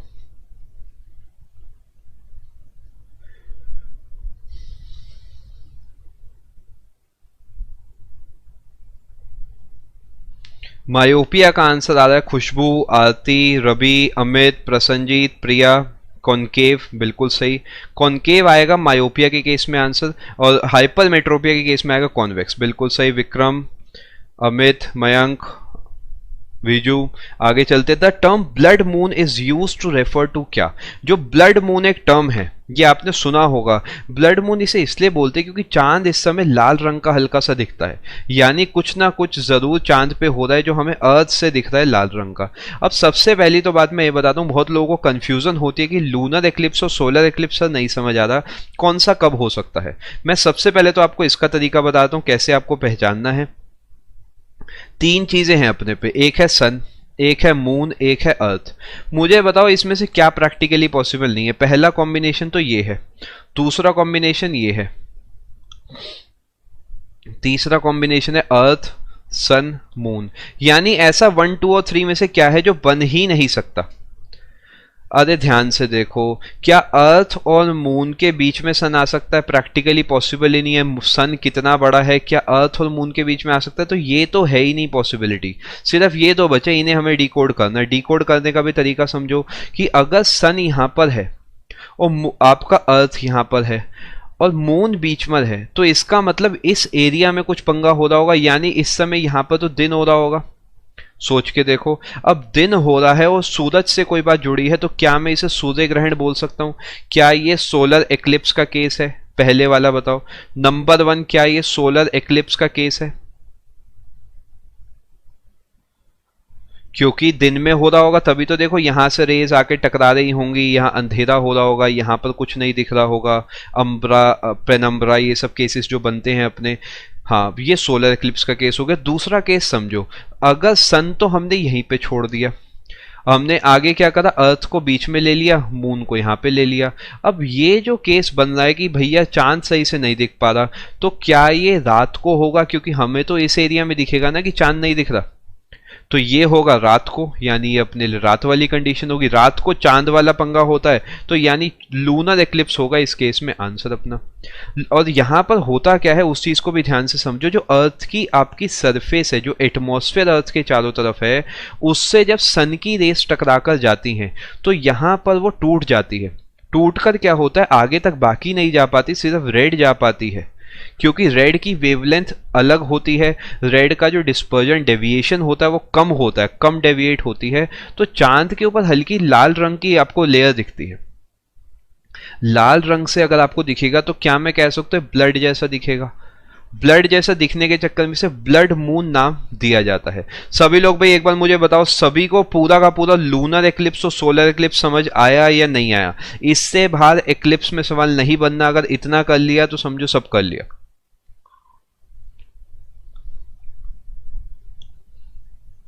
चलो बढ़िया है, बढ़िया। आगे चलते हैं, अगला सवाल देखते हैं। इसका आंसर ब्लड मून का आपके लिए होगा lunar eclipse. Which instrument is use to measure blood pressure? फिर से सवाल रिपीट है ये वाला, ठीक है। और फटाफट से मुझे इसका आंसर दो। Glucometer, sphygmomanometer, thermometer, lactometer. Amit कौन से वाला पोर्शन नहीं आया उसमें समझ बताओ। स्फिग्मोमैनोमीटर जो होगा इसका करेक्ट आंसर होगा। ये ना ब्लड प्रेशर नापने में कहा था, पिछली बार मैंने आंसर बताया था, इस बार मैं आपसे पूछूंगा इनमें से कौन सा ऐसा है जो ब्लड की शुगर से एसोसिएटेड है? ब्लड की शुगर से कौन सा एसोसिएटेड है इन चारों में से?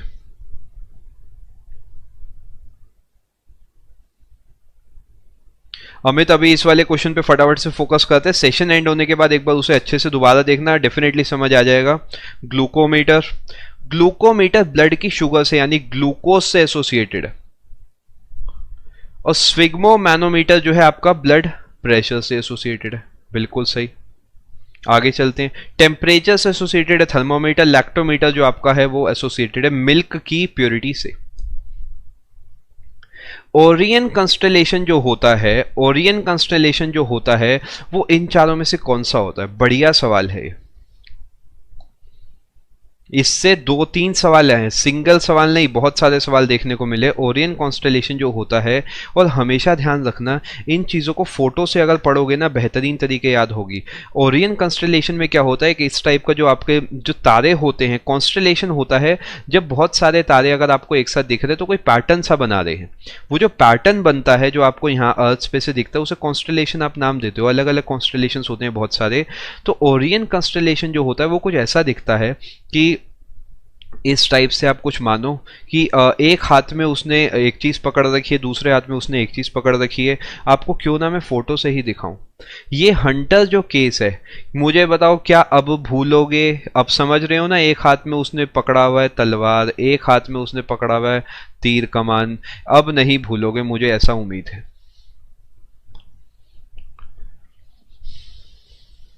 हंटर जो होगा भाई, हंट करने जा रहा है तभी इतना कुछ लेके जा रहा है ना। हंटर होगा इसका करेक्ट आंसर। अगले सवाल पे चलते हैं। What is the unit to measure? What is the unit of measure of a magnetic field? Magnetic field को इसमें से किससे नापा जाता है? कोबाल्ट, ओम, एम्पियर या टेस्ला? बताओ, एलिमिनेट करो। जो जो नहीं पसंद, जो जो मैग्नेटिक फील्ड से एसोसिएटेड नहीं है, हटाते जाओ फटाफट। आंसर दो कमेंट सेक्शन में। भाई टेस्ला आ रहा है, देखो कोबाल्ट तो बिल्कुल ही नहीं होगा, इसे तो भूल जाओ। ओम जो है वो रेजिस्टेंस की यूनिट है। एम्पियर जो है वो आपकी करंट की यूनिट है। जो टेस्ला है वो आपकी यूनिट है मैग्नेटिक फील्ड की।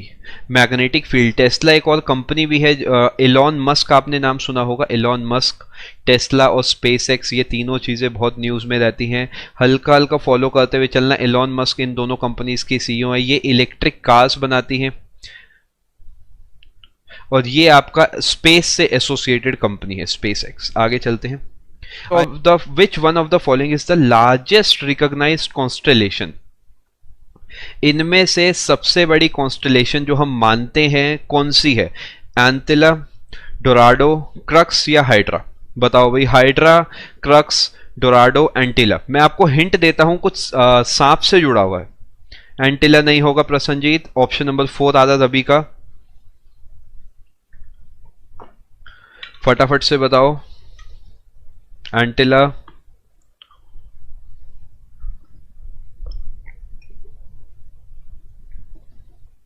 चलो हाइड्रा होगा इसका सही आंसर। हजारों तारे मान के चलो एक साथ। ये सब मिलके जो कॉन्स्टलेशन बनता है, एक सांप के जैसा वो बनता है, उसे हम हाइड्रा बोलते हैं। उसे माना जाता है कि वो सबसे बड़ी कॉन्स्टलेशन है। कॉपी पेन उठा लो। फायदा देखो सेशन का तभी है कि जब आप कॉपी में भी चीज़ों को नोट करो। ऐसा नहीं है सिर्फ सेशन को देखा और आगे चले गए, नहीं, कॉपी में नोट करो, बाद में पीडीएफ डाउनलोड करो, पीडीएफ से सवालों को रिलेट करो, जो जो सवाल गलत हुए थे उन सवालों को अपनी कॉपी में नोट करो। यही हार्ड वर्क है जिससे आपका सिलेक्शन होने ही वाला है पक्का। Wind turbines convert dash energy into mechanical energy. अब ये तो आसान सवाल है, ये सही होना चाहिए। ग्रेविटी जो विंड टर्बाइंस होते हैं, आपने अगर आप कभी कहीं गए होगे घूमने, आपने हो सकता है इस टाइप का कुछ देखा हो कि ऐसा कुछ बहुत बड़ा सा लगा होता है जिसके ऊपर इस टाइप से बना होता है।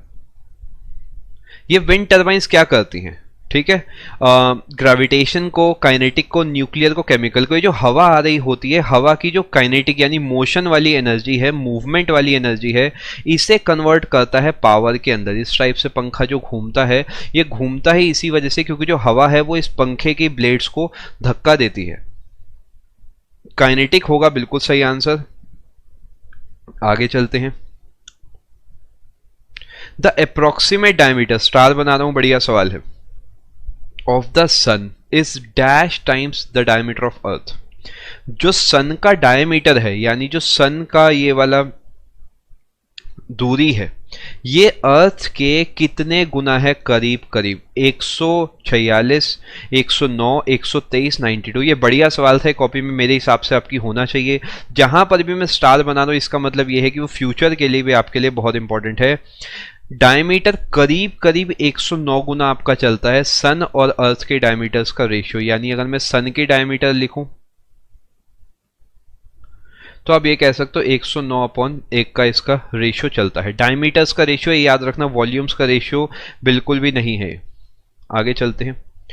डैश इज द हॉटेस्ट, भैया 2 स्टार बना रहा हूं। बहुत बार ये सवाल अलग अलग एग्जाम्स में पूछा जाता है, रेलवेज में भी, आपका एसएससी में भी बहुत बार ये सवाल आता है। ये तो हटा दो, मार्स को अर्थ को हटा दो, मरकरी वीनस में फाइट बची है, इनका आंसर दो मुझे। मैं समझा देता हूँ। सन तो है सबसे पास, उसके बाद है यहाँ पे आपका मरकरी, फिर है वीनस, फिर है अर्थ, फिर है मार्स। तो देखो मार्स तो बेचारा अर्थ से ठंडा होना चाहिए, इसे छोड़ दो, अर्थ को भी छोड़ दो, ये दोनों बचे फाइट में। अब कहने को तो मरकरी पास में है, लेकिन जो वीनस है उसका जो एटमॉस्फेयर है वो इतना ज़्यादा डेंस है, वो इतना ज़्यादा एटमॉस्फेयर डेंस है कि इसके बाहर जो हवा है वो जो गर्मी है वो अंदर तो आ जाती है, बाहर नहीं जा पाती। ऐसा मान लो आप कि एक तरफ तो आपने रखा हुआ है फ्राई पैन जिसे आपने गर्म कर रखा है नीचे से, ऊपर से हीट निकलती जा रही है। एक तरफ आपने रखा हुआ है कुकर। अब कुकर को आपने अगर सिम पर भी रखा हुआ है, कम फ्लेम पर भी रखा हुआ है, तो भी इसके अंदर से हीट बाहर नहीं जा पा रही। अल्टीमेटली ये ज़्यादा गर्म होगा। वीनस का एटमॉस्फेयर थिक होने की वजह से ये बाहर नहीं निकल पाता। Venus would be the correct answer. Venus जो है हॉटेस्ट प्लैनेट है आपके सोलर सिस्टम का। Of the following elements is a metalloid. Metalloid क्या होता है? क्या ये सॉलिड एंड लिक्विड होता है? Option number A. क्या ये एसिडिक प्लस बेसिक होता है? क्या ये मेटल प्लस नॉन मेटल होता है? देखें जरा, पहले तो ये जानना मेरे लिए जरूरी है। Option number C, none of these. Silicon आ रहा है आंसर। फ्री कोर्स के लिए देखो ललित स्पेशल क्लासेस में आप देख सकते हो, हमने बहुत सारा कंटेंट आपको यूट्यूब पे अनअकैडमी प्लस की स्पेशल क्लासेस में दिया, आप उन्हें भी देख सकते हो। उसके साथ साथ आप इस कोर्स को भी ज्वाइन कर सकते हो। इसके साथ साथ सभी कोर्सेज आपको एक सिंगल प्लान में मिल रहे हैं। नन ऑफ दीज बताओ भाई। Option number A. क्या metalloid metal plus non metal होता है? एसिडिक और बेसिक एक साथ होता है? सॉलिड लिक्विड होता है? देखो अब मेटल की प्रॉपर्टीज भी शो करता है, नॉन मेटल की प्रॉपर्टीज भी शो करता है। कुछ कुछ कैसे करता है इस चीज को ध्यान से समझो। यानी ये मेटल भी है, नॉन मेटल भी है, मेटल भी नहीं है, नॉन मेटल भी नहीं है, यानी समवेयर इन बिटवीन। अब एसिडिक और बेसिक विक्रम आप कह सकते हो, लेकिन वो अल्टीमेटली मेटालिक कैरेक्टर से एसोसिएटेड है। तो इसका जो करेक्ट आंसर होगा वो मेटलॉइड इनमें से कौन सा है? देखो टिन, बिस्मिथ, फास्फोरस नहीं होंगे, सिलिकॉन होगा करेक्ट आंसर। ये क्या मैं कह सकता हूँ, ये आईसी जो इंटीग्रेटेड सर्किट की जो चिप्स होती है उसमें इस्तेमाल होता है, येस और नो, फटाफट से बताओ। जो चिप्स बनती हैं, जो सॉफ्टवेयर आप जो लैपटॉप्स वगैरह होते हैं, मोबाइल फोन्स होते हैं, क्या उसमें इसका इस्तेमाल होता है? बिल्कुल होता है इसका इस्तेमाल आईसी चिप्स में। आगे चलते, मिथाइल प्रोपेन। अब ये सवाल पे ध्यान देना, ये सवाल बढ़िया इसलिए है क्योंकि ये सवाल ऐसा है जिसे आप याद करने की जगह अगर आप समझोगे तो ही फायदा करेगा। Methyl propane is an isomer of what?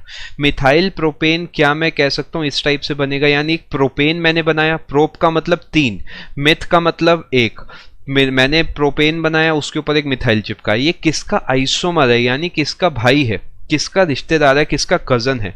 देखो 4 कार्बन वाली चीज है, ध्यान से देखो 4 कार्बन वाला कौन है?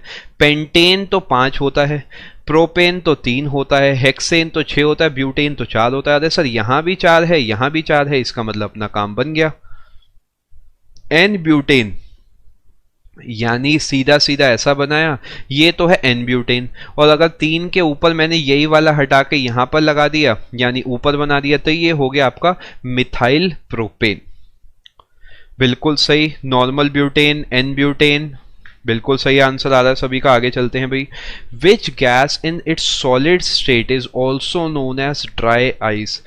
One of the very few questions जो कि आपको हर एक साल कहीं ना कहीं देखने को मिलता ही मिलता है, फटाफट से बताओ कौन सी ऐसी गैस है जो सॉलिड स्टेट में होती है तो हम इसे ड्राई आइस के नाम से बोला जाता है। Solid CO2 is known as dry ice, ये कहावत आपने सुनी होगी बहुत जगह, स्कूल में जब आप तैयारी कर रहे होगे बुक्स में। CO2 यानी कार्बन डाइऑक्साइड का जो सॉलिड फॉर्म होता है, सॉलिड स्टेट होती है, इसे ड्राई आइस बोलते हैं। जिसे नहीं पता फटाफट से अपनी कॉपी में नोट कर सकते हो। The property of catenation is predominant in. Catenation का मतलब क्या होता है? कैटिनेशन का मतलब होता है रिश्तेदारी बना के रखना, यानी कैसे? लंबी लंबी चेन्स बनाना, लंबी लंबी चेन्स बनाना। देखो कैटिनेशन में सी आ रहा है, चेन में भी सी आ रहा है, कार्बन में भी सी आ रहा है।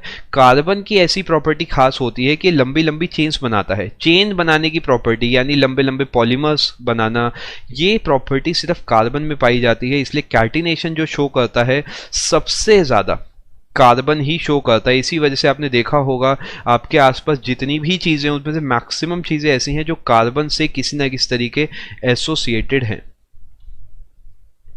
Which of the following has a strong fruity fragrance? Fruit जैसी फ्रेग्रेंस इनमें से किसमें? Methanoic acid, methyl chloride, methanol या फिर इथाइल एसीटेट। इनमें से ऐसा कौन है जिसकी फ्रूटी फ्रेग्रेंस है, जिसके फ्रूट के अंदर फ्रूट के जैसी स्मेल आती है?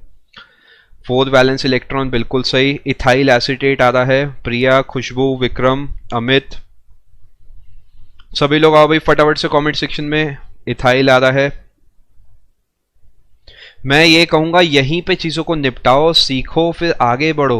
अब पीडीएफ डाउनलोड करो, पीडीएफ से रिवाइज करो, फिर से सेशन को देखो, जहां जहां पे डाउट अपनी कॉपी में नोट करो। उस सेशंस को अभी से ज्वाइन करके अपनी तैयारी पे पूरी जान लगा दो। इंतजार किसी का भी मत करो, क्योंकि यही टाइम है। देखो नवंबर स्टार्ट हो गया, आपको पता है मार्च की स्टार्टिंग में एग्जाम है। मार्च को तो भूल जाओ, फरवरी सोच के चलो। फरवरी जो है खुद भी छोटा है। और एक और चीज ध्यान से समझ लो कि तैयारी का परफेक्ट टाइम आपका यही है, ठीक है भाई। इथाइल एसीटेट की जो स्मेल होती है वो फ्रूटी होती है, वो फ्रूटी स्मेल होती है इथाइल एसीटेट की। इथाइल एसीटेट जो होता है फ्रूटी स्मेल होती है उसकी। आगे चलते हैं। The property of catenation is predominant in. Property of catenation predominant, ये सवाल हमने ऑलरेडी डिस्कस कर लिया, इस पर ज्यादा टाइम नहीं लगाएंगे। कार्बन इसका आंसर है। क्यों है? क्योंकि ये लंबी लंबी चेन्स बनाता है। Buckminster's fullerene is an allotrope of what? Buckminster's fullerene जो है किसका एलोट्रॉप है इनमें से? कोई मुझे बता सकता है कितने कार्बन होते हैं इसमें? C60, C50, C48 या C70? A, B, C या D? C60, C50, C48 या C70? कार्बन इसका बिल्कुल सही आंसर होगा। बकमिनिस्टर फुलरीन जो है एक फुटबॉल टाइप की आपकी एक शेप बनती है, जिसमें कि इस टाइप से आप मान सकते हो बहुत सारे अलग अलग जुड़े होते हैं। फुटबॉल जैसा स्ट्रक्चर एक बनता है, मैं लिख देता हूं इस पे, समवॉट लाइक अ बॉल और अ फुटबॉल। C60 यानी 60 कार्बन होते हैं, 60 कार्बन होते हैं, इसका आंसर होगा carbon. Which of the following is an aldehyde. अब ये एल्डिहाइड क्या है, अगर एल्डिहाइड की पहचान है सिर्फ तभी ये आंसर आ सकता है, अदरवाइज इसका आंसर बताना थोड़ा सा मुश्किल है। देखो प्रॉप की बात करता हूं तो सब जगह 3-3 है, तो यहां से तो काम नहीं बनने वाला, यहां से काम बनेगा। इसमें आइन है, इसमें ऑल है, इसमें एल है, इसमें ओन है। अब एल्डिहाइड में जो लगता है वो क्या लगता है, एल्डिहाइड में लगता है, फटाफट बताओ, एल सफिक्स, बहुत बढ़िया विक्रम, रितेश, रवि, अमित, खुशबू, प्रोपेनॉल नहीं, खुशबू प्रोपेनॉल नहीं होगा, एल्डिहाइड है, लास्ट में एल होता है, बिल्कुल सही। फटाफट से बताओ भाई सभी लोग, एल लगता है, बिल्कुल सही है। जिसका भी जो भी कह रहा है एल लगता है, बिल्कुल सही है। एल्डिहाइड इसमें से वो होगा जिसके एंड में एल लगता है। इसी टाइप से एल्डिहाइड की जगह एल्कोहल सवाल पूछता तो क्या आंसर होता, एल्कोहल के केस में देखो ओएल लगता है, ऐसी कीटोन के केस में एल्काइन के केस में, सबका आप अलग अलग चीजों को डिकोड कर सकते हो, ठीक है। जो आपका प्रोपेनल है यानी एल की पहचान से आप कह सकते हो एल्डिहाइड होगा। आगे चलते हैं, कीटोन के केस में जैसे ओन लग जाता है फॉर योर रेफरेंस, जैसे ये कीटोन होगा, ये एल्काइन ग्रुप होगा, ऐसे करके भी आप चीजों को पढ़ सकते हो। आगे चलते हैं, विच of the following destroys the ozone layer. अब यहां पर कौन सा ऐसा है जो कि ओजोन को डिस्ट्रॉय करता है, क्लोरीन, सल्फर, कार्बन या फिर सिलिकॉन।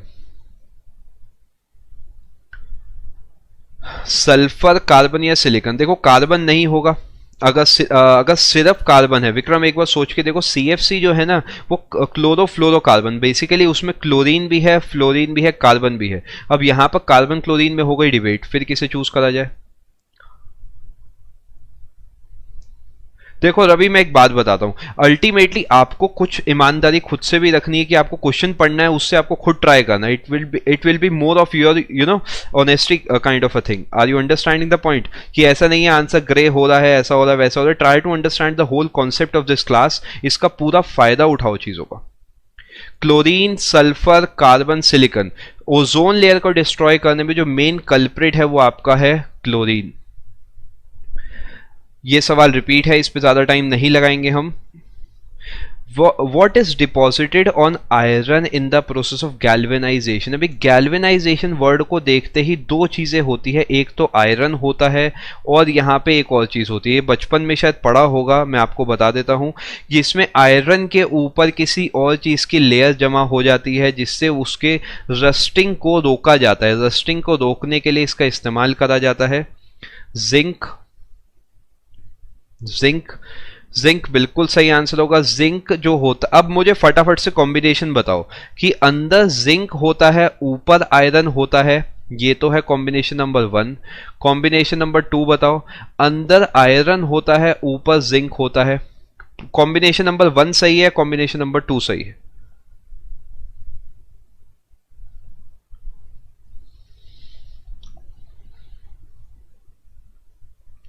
जिंक, ऊपर जिंक, ऑप्शन नंबर 2। अंदर जिंक, बाहर नहीं। विक्रम अंदर, अच्छा आयरन अंदर लिखा है, फिर ठीक है। कॉम्बिनेशन 2 बिल्कुल सही होगा, जिसे नहीं भी पता मैं बता, तो कॉम्बिनेशन 2 सही होगा। बेसिकली जो जिंक होता है वो ज्यादा रिएक्टिव होता है आयरन से, ठीक है। तो जिंक उसके ऊपर कोटिंग एक बना लेता है जो कि प्रोटेक्टिव कोटिंग होती है। प्रोटेक्टिव कोटिंग से फायदा ये होता है कि ये डायरेक्टली जो आयरन है ना, ये आपका एटमॉस्फेयर के कांटेक्ट में नहीं आ पाता। एटमॉस्फेयर के कांटेक्ट में जब ये नहीं आ पाएगा तो इसे वहां से मॉइस्चर नहीं मिलेगा, आपका ऑक्सीजन, एयर, वाटर नहीं मिलेगा, तो इसकी रस्टिंग नहीं होगी। इसी वजह से गैल्वेनाइजेशन करा जाता है, ये बात ध्यान रखना। इसका आंसर जिंक होगा for the reference. Which of the following metals is the most reactive metal. अब आपको क्या करना है, इन चारों में से चूज करना है। ऐसा नहीं आप पोटेशियम का नाम ले लोगे, सोडियम, इन चारों में से मुझे बताओ सबसे ज्यादा रिएक्टिव कौन सा है। विच ऑफ द फॉलोइंग, यानी इनमें से बताना है। Zinc, copper, iron. देखो जिंक और आयरन में तो जिंक जीता था, तो इसे हटा दो। कॉपर बेचारा कम रिएक्टिव होता है, नीचे आता है रिएक्टिविटी टेबल में, ये भी नहीं है। बचा कैल्शियम और जिंक। कैल्शियम और जिंक बचा है।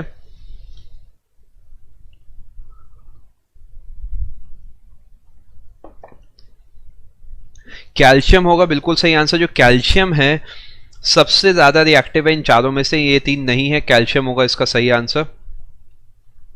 मोस्ट डक्टाइल मेटल, फिर से गौर फरमाओ, विच ऑफ द फॉलोइंग, यानी इनमें से बताना है सबसे ज्यादा डक्टाइल कौन सा है। डक्टाइल क्या होता है, डक्टाइल क्या होता है? क्या डक्टाइल ये पहला केस तार बनाने वाला केस है, या दूसरा केस डक्टाइल शीट बनाने वाला केस है? 1 और 2 बताओ फटाफट से। शीट या तार? वायर बनाने का केस है डक्टाइल, डक्टिलिटी, या फिर शीट बनाने का है?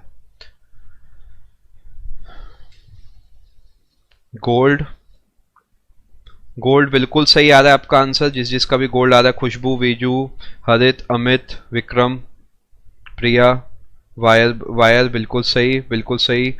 नई सर्वे शीट नहीं होगा, अमित शीट नहीं होगा। क्लियर कर देता हूं मैं,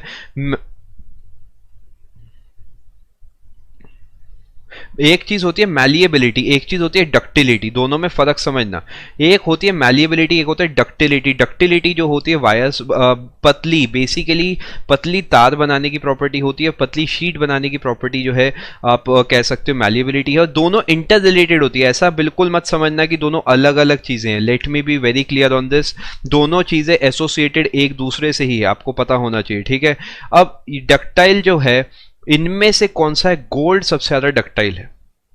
आगे चलते हैं, यानी जंग जिसे बोलते हैं, इसे तीन चीजें चाहिए होती हैं, बताओ इनमें से क्या चाहिए होती है? फटाफट से बताओ। आयरन, नाइट्रोजन या मॉइस्चर? चलो बहुत बढ़िया। Sheet, steel, iron, oxygen. Iron, देखो अगर मैं बात करूं रस्ट की, तो रस्टिंग हमेशा आयरन के केस में बोलते हैं। याद रखना, जो कोरोजन होता है ये एक जनरल टर्म है सभी मेटल्स के लिए, लेकिन अगर ये आयरन के लिए मैं इस्तेमाल करूंगा तो मैं इसे रस्टिंग बोलूंगा। तो मुझे आयरन तो पक्का चाहिए, यानी आयरन इसमें नहीं है, हटा दो। अब बचे ये तीनों। आयरन के साथ साथ ऑक्सीजन और मॉइस्चर यानी नमी, ये दो चीजें बहुत ज्यादा जरूरी है। अच्छा मुझे एक आंसर बताओ, येस और नो में आंसर बताना, ज्यादा मेहनत नहीं करेंगे। अगर सिर्फ मॉइस्चर गायब कर दूं और ऑक्सीजन दे दूं, क्या रस्टिंग होगी? येस और नो? आयरन भी दे दिया, ऑक्सीजन भी दे दिया, क्या रस्टिंग होगी? सिंपल येस और नो लिखो फटाफट से, बताओ। रस्टिंग बिल्कुल भी नहीं होगी। Let me be very clear, rusting नहीं होगी। तीनों ही चीजें चाहिए होती है रस्टिंग होने के लिए, रस्टिंग नहीं होगी। बिल्कुल सही, इसका आंसर होगा iron, oxygen and moisture for your reference. Marble cancer क्या है? ये मार्बल कैंसर जो एसोसिएटेड है ना, ये आपका ताजमहल से एसोसिएटेड है। पीछे काफी टाइम पहले कुछ न्यूज भी आपने इस पे सुनी होगी। ताजमहल है या जितने भी मॉन्यूमेंट्स हैं आपके, वो मार्बल कैंसर से जूझ रहे हैं। इसका मतलब ये है, जो एसिड रेन होती है, जो एसिड रेन होती है उसके केस में क्या होता है, जो एसिड आता है बारिश के साथ साथ, यानी जो गैसेस होती हैं उसकी वजह से कोरोजन यानी खराब हो जाता है मार्बल। इस केस को बोलते हैं marble cancer. Disease in animals नहीं, कैंसर इन ह्यूमन नहीं, सॉइल डिग्रेडेशन नहीं। इसका आंसर है आपका corrosion of marble due to acid rain. अब ये सवाल बहुत ही बढ़िया है, इस पे स्टार बना रहा हूं। ये सवाल बहुत इंपॉर्टेंट है आपके लिए। मेटल ऑक्साइड्स कैसे होते हैं? क्या ये बेसिक होते हैं, क्या ये एसिडिक होते हैं? पीडीएफ मयंक आपको टेलीग्राम ग्रुप पे हमारे मिल जाएगी। प्रतियोगिता मंत्र आप सर्च करके उसे ज्वाइन कर सकते हो। वहां पे इस सेशन के साथ बाकी सेशन की भी आपको पीडीएफ मिल जाएगी।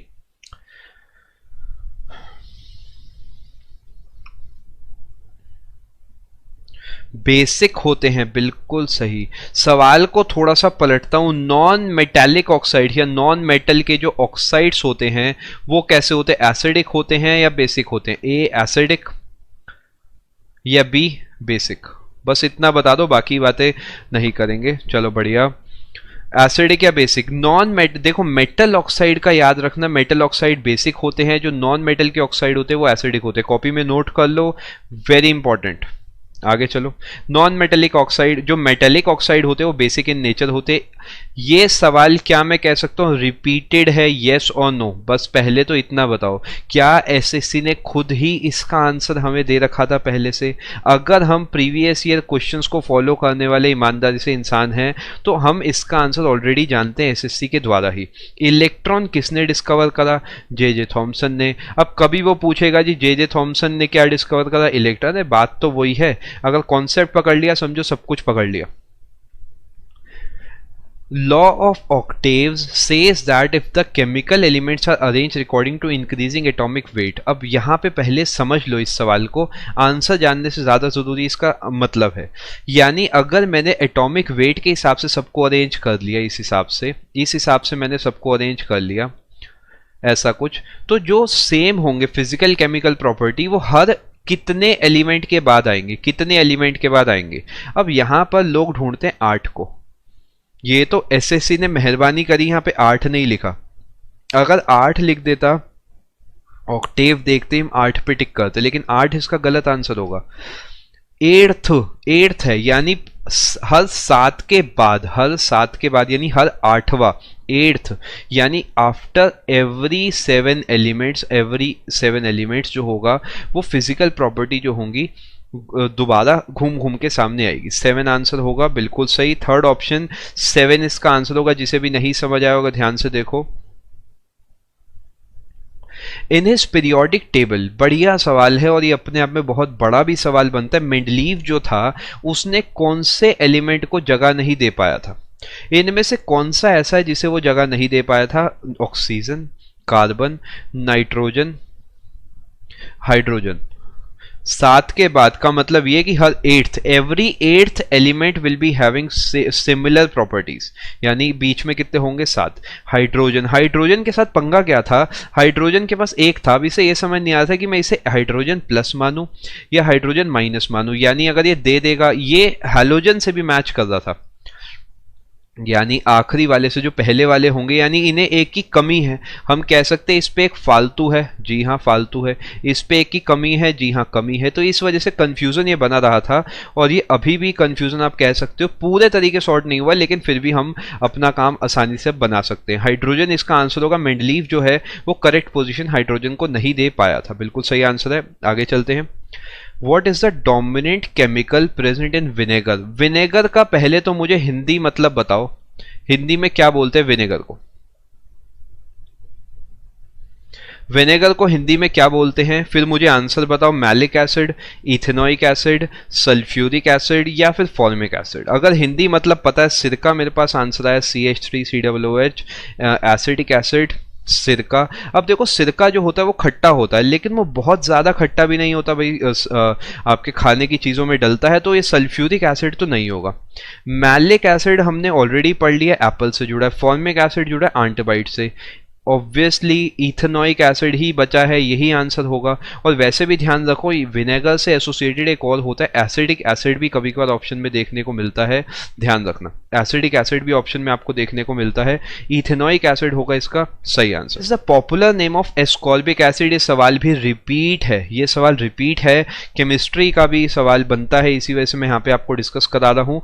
विटामिन सी जो है उसे एस्कॉर्बिक एसिड के नाम से भी जाना जाता है, और ये पाया जाता है खट्टी चीज़ों में, सिट्रस फ्रूट्स में, जैसे कि आंवला है, नींबू है, इन सब चीज़ों में ये पाया जाता है। क्या ये मिल्क के अंदर पाया जाता है? सिंपली येस और नो में मुझे आंसर दो। क्या ये मिल्क के अंदर पाया जाता है?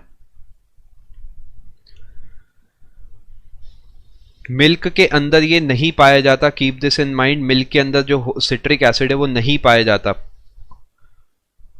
नो होगा इसका सही आंसर, मिल्क के अंदर ये नहीं पाया जाता।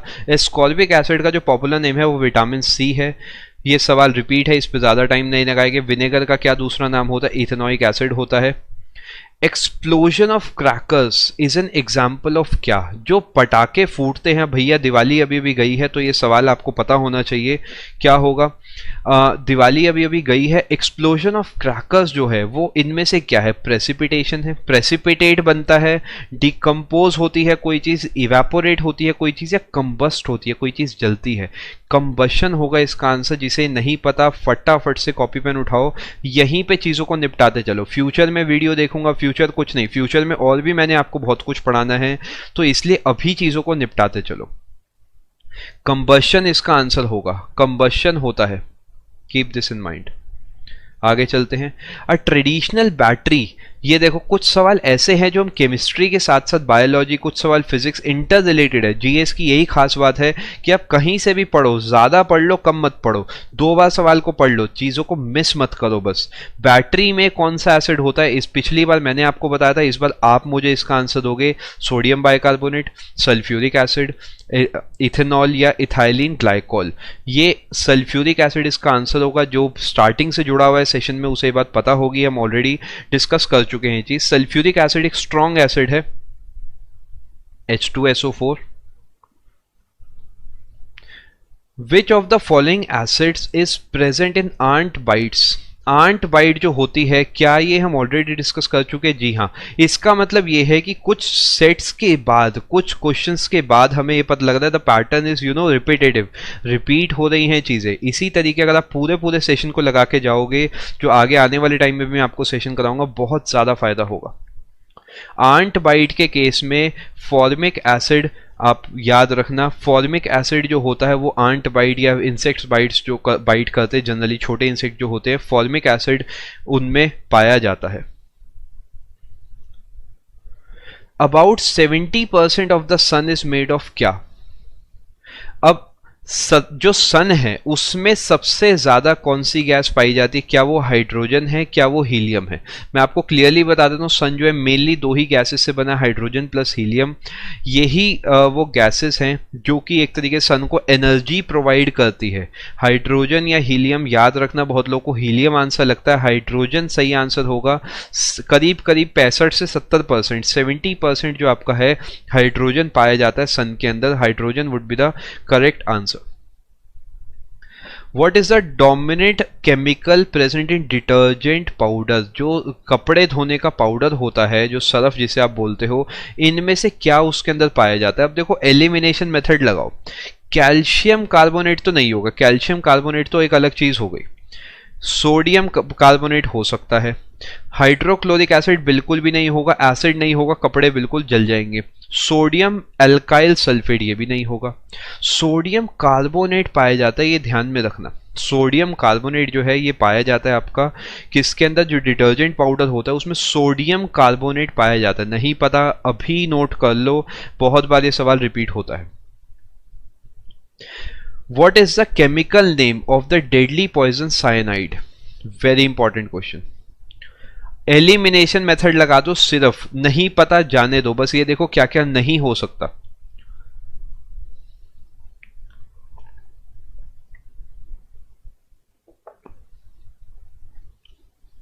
इनमें से क्या क्या नहीं हो सकता? सल्फ्यूरिक एसिड क्या साइनाइड होता था? नहीं होता था। HCl तो बिल्कुल नहीं होता। नाइट्रिक एसिड फर्टिलाइजर वाला, ये भी इतना ज्यादा स्ट्रांग नहीं है, नहीं हो सकता। प्रूसिक एसिड, नोट करो फटाफट से कॉपी में, साइनाइड, आगे लिखो प्रूसिक एसिड। प्रूसिक एसिड और साइनाइड नोट करो, आगे चलते हैं। प्रूसिक एसिड इसका सही आंसर होगा। जो केमिकल नेम है साइनाइड का वो प्रूसिक एसिड है। व्हाट इज अ डोमिनेंट, ये क्वेश्चन रिपीट है डिटर्जेंट पाउडर वाला, इसे ज्यादा टाइम इसमें नहीं लगाएंगे। सोडियम कार्बोनेट इसका सही आंसर होगा, अभी डिस्कस करा है हमने। ये बढ़िया सवाल है भाई। Dash gases trap heat in the atmosphere which makes earth warmer causing global warming. ये आप चाहो ज्योग्राफी में मान लो, चाहो आप मान लो एनवायरमेंट में, चाहो आप मान लो साइंस में, लेकिन ये सवाल इंपॉर्टेंट है। बताओ भाई फटाफट, कौन सी गैसेस हैं? क्या नोबल गैसेस है? नोबल गैसेस तो नाम में ही नोबल है, शरीफ सी गैसेस है, बिल्कुल पंगा नहीं करती। ग्रीन हाउस गैसेस, आपने ग्रीन हाउस गैसेस के साथ साथ ग्रीन हाउस इफेक्ट भी एक नाम सुना होगा। ग्रीन हाउस इफेक्ट जो होता है वो यही होता है कि जो गैसेस होती है वो जो हीट अंदर आ जाती है, बाहर नहीं जा पाती, जिसकी वजह से जो गर्मी है वो अंदर ट्रैप हो जाती है। यही सेम प्रोसेस लगता है जब आप गाड़ी के अंदर, शीशे बंद होते हैं और कोई गर्म दोपहर होती है तो गाड़ी के अंदर जो होती है बहुत ज़्यादा हीट होती है बाहर के कंपैरिजन में, उसमें भी आप ग्रीन हाउस इफेक्ट का रोल मान सकते हो। Nitrous oxide is the chemical name of क्या? नाइट्रस ऑक्साइड इनमें से किसका केमिकल नेम है?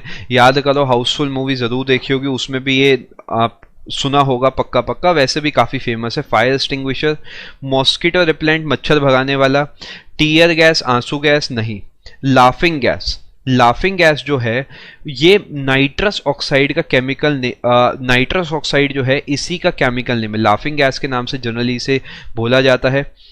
लाफिंग गैस इसका सही आंसर होगा। नहीं पता अभी नोट करो अपनी कॉपी में। Identify the element that is most prolific in the crust of the earth. सबसे ज्यादा क्या पाया जाता है? कंफ्यूजन मैं मिटा देता हूं, नाइट्रोजन या ऑक्सीजन। ऑप्शंस को छोड़ दो, नाइट्रोजन या ऑक्सीजन, ये ऑप्शन है। मान लो एक लिख देता हूं मैं, सिलिकॉन। चलो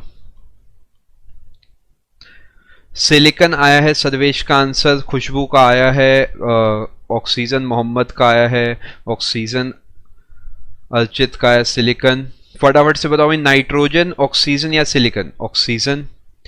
यहां पर एक चीज ध्यान रखना, मैं आप अभी बताता हूं प्रसन्नजीत, पूरा चीजें मैं डिकोड करके आपको दूंगा। सिलिकॉन जो है, आप मुझे बताओ सिलिकॉन अगर आप सैंड सॉइल को एसोसिएट कर दो तो क्या मैं कह सकता हूं SiO2 बोलना चाह रहे हो? उसमें भी सोचो सिलिकॉन है तो ऑक्सीजन भी है। अल्टीमेटली जो ऑक्सीजन है वो सबसे ज्यादा होती है क्रस्ट में, ये चीज ध्यान देना। This is not about atmosphere. Atmosphere के केस में जो आप आंसर देते हो वो नाइट्रोजन का देते हो। देखो जो चीज नहीं आती, सबसे बढ़िया बात यह है कि वो आपको सीखने का मौका मिल रहा है। एग्जाम में मार्क्स कटते हैं या बिना मार्क्स कटे आपको कोई चीज सीखने को मिल रहा है, तो you should take this session very seriously for your career. Oxygen होगा इसका सही आंसर। क्रस्ट में सबसे ज्यादा ऑक्सीजन पाई जाती है, ध्यान रखना। नाइट्रोजन, अगर क्रस्ट को काट के एटमॉस्फेयर लिखता हूं, नाइट्रोजन होगा उसका सही आंसर। आगे चलते हैं। The process of change from liquid to gas is called. Liquid से गैस जा रहे हो, पैटर्न समझो ध्यान से, solid to liquid to gas. आराम से दिमाग लगाओ फिर बताओ। Solid to liquid to gas. Prasanjit नहीं, एल्यूमिनियम और सिलिकॉन जो आप मुझे बता रहे हो वो होता है, लेकिन सबसे ज्यादा ऑक्सीजन ही होता है। और एक और चीज ध्यान देना, ये आपकी बात कोर या मेंटल की नहीं कर रहा, यहाँ पे हम क्रस्ट की बात कर रहे हैं। आप इस चीज को एक बार आराम से समझो, रिसर्च करो, आपको डेफिनेट बेसिस पे इसकी इंफॉर्मेशन पूरी मिल जाएगी। अब यहां पे जा रहे लिक्विड टू गैस यानी वेपराइजेशन। सॉलिड टू लिक्विड जाओगे, क्या बोलोगे? सॉलिड टू लिक्विड जाओगे, आप मेल्टिंग कर रहे हो। सॉलिड टू गैस जाओगे, इस हिसाब से चीजों को डिकोड करो। सॉलिड टू गैस जाओगे, सब्लिमेशन बोलोगे। क्यों ना सिंपल सभी चीजों को एक साथ पढ़ लिया जाए, बात ही खत्म। आगे चलते हैं। अच्छा एक और आंसर बताओ, गैस टू लिक्विड जा रहे हो, क्या आंसर दोगे? मुझे इसका आंसर बताओ जिसपे मैंने 1 लिखा है, जिसपे मैंने 1 लिखा है इसका आंसर बताओ। गैस टू लिक्विड हो सकता है ऑप्शन में ही कहीं आपको दिख जाए, फटाफट से बताओ।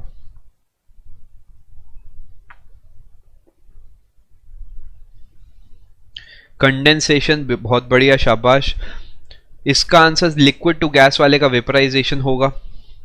इन 2015 aircraft maker Boeing developed a metal called dash which is lighter than air and stronger than steel. Very important, ये आप करंट अफेयर्स में मानो, जिसमें मानना है उसमें मानो, लेकिन भैया ये पता होना चाहिए। Iridium, titanium, molybdenum. अब ये देखो कि इनमें से ऐसा कौन सा है जो आपने नहीं सुन रखा। Iridium, titanium, molybdenum, micro lattice. ये जो माइक्रो लैटिस है ये डेवलप करा, ये एक्चुअल में हवा से भी हल्का है। आप अगर गूगल इस वर्ड को करोगे तो आपको उसमें दिखेगा एक छोटा सा इस टाइप से एक ऑब्जेक्ट बनाया है बॉइंग ने, जिसे फ्यूचर टेक्नोलॉजी में और जो आपकी करंट टेक्नोलॉजी है डेफिनेटली इस्तेमाल करा जाएगा, क्योंकि स्ट्रॉन्ग है स्टील से और हल्का है। हल्का होने से क्या है, ओवरऑल जो मास चीज़ों का बनेगा, जो वेट बनेगा वो बहुत ही हल्का बनेगा। आई होप पॉइंट समझ आ गया होगा। अच्छा सभी लोग मुझे एक बार बताओ ईमानदारी से कि सेशन में कुछ सीखने को मिला है, नहीं मिला? अभी बहुत कुछ मैंने और भी डिस्कस करना है। एक चीज हमेशा ध्यान रखना कि सेशन को पूरा अटेंड करा करो from the starting to the end, क्योंकि यहाँ पर मैं जो मैं आपको चीजें कराने वाला हूँ ये एग्जाम में घूम फिर के आपको देखने को मिलेगी ही मिलेगी। और इसी टाइप से एक और चीज अपनी ध्यान में रखो, तैयारी को रोकना बिल्कुल नहीं है अगले कुछ महीने। Keep this in mind. जो ट्रेडिशनल बैटरी है इसके साथ साथ एक और चीज ध्यान से सुनो कि जिसने भी टेलीग्राम ज्वाइन नहीं करा है, कमेंट सेक्शन में लिंक आ रहा है आपके पास, उसे ज्वाइन कर सकते हो। सारी पीडीएफ 100% फ्री है, ज्वाइन करने में भी कोई आपका चार्ज नहीं, बस टाइम देना है और इन्फॉर्मेशन लेनी है। कौन सा केमिकल पाया जाता है? सल्फ्यूरिक एसिड पाया जाता है आपका ट्रेडिशनल बैटरी के अंदर। जे थॉमसन, भैया फटाफट से आंसर दे दो, मैं कुछ नहीं कहूंगा, मुझे आपसे आंसर चाहिए। चलो बढ़िया है खुशबू, इसी टाइप से सीखते रहो। बताओ भाई, फिजिक्स में इन्हें मिला है, किस चीज में मिला है, कैसा मिला है? फटाफट से डिकोड करके आंसर दो।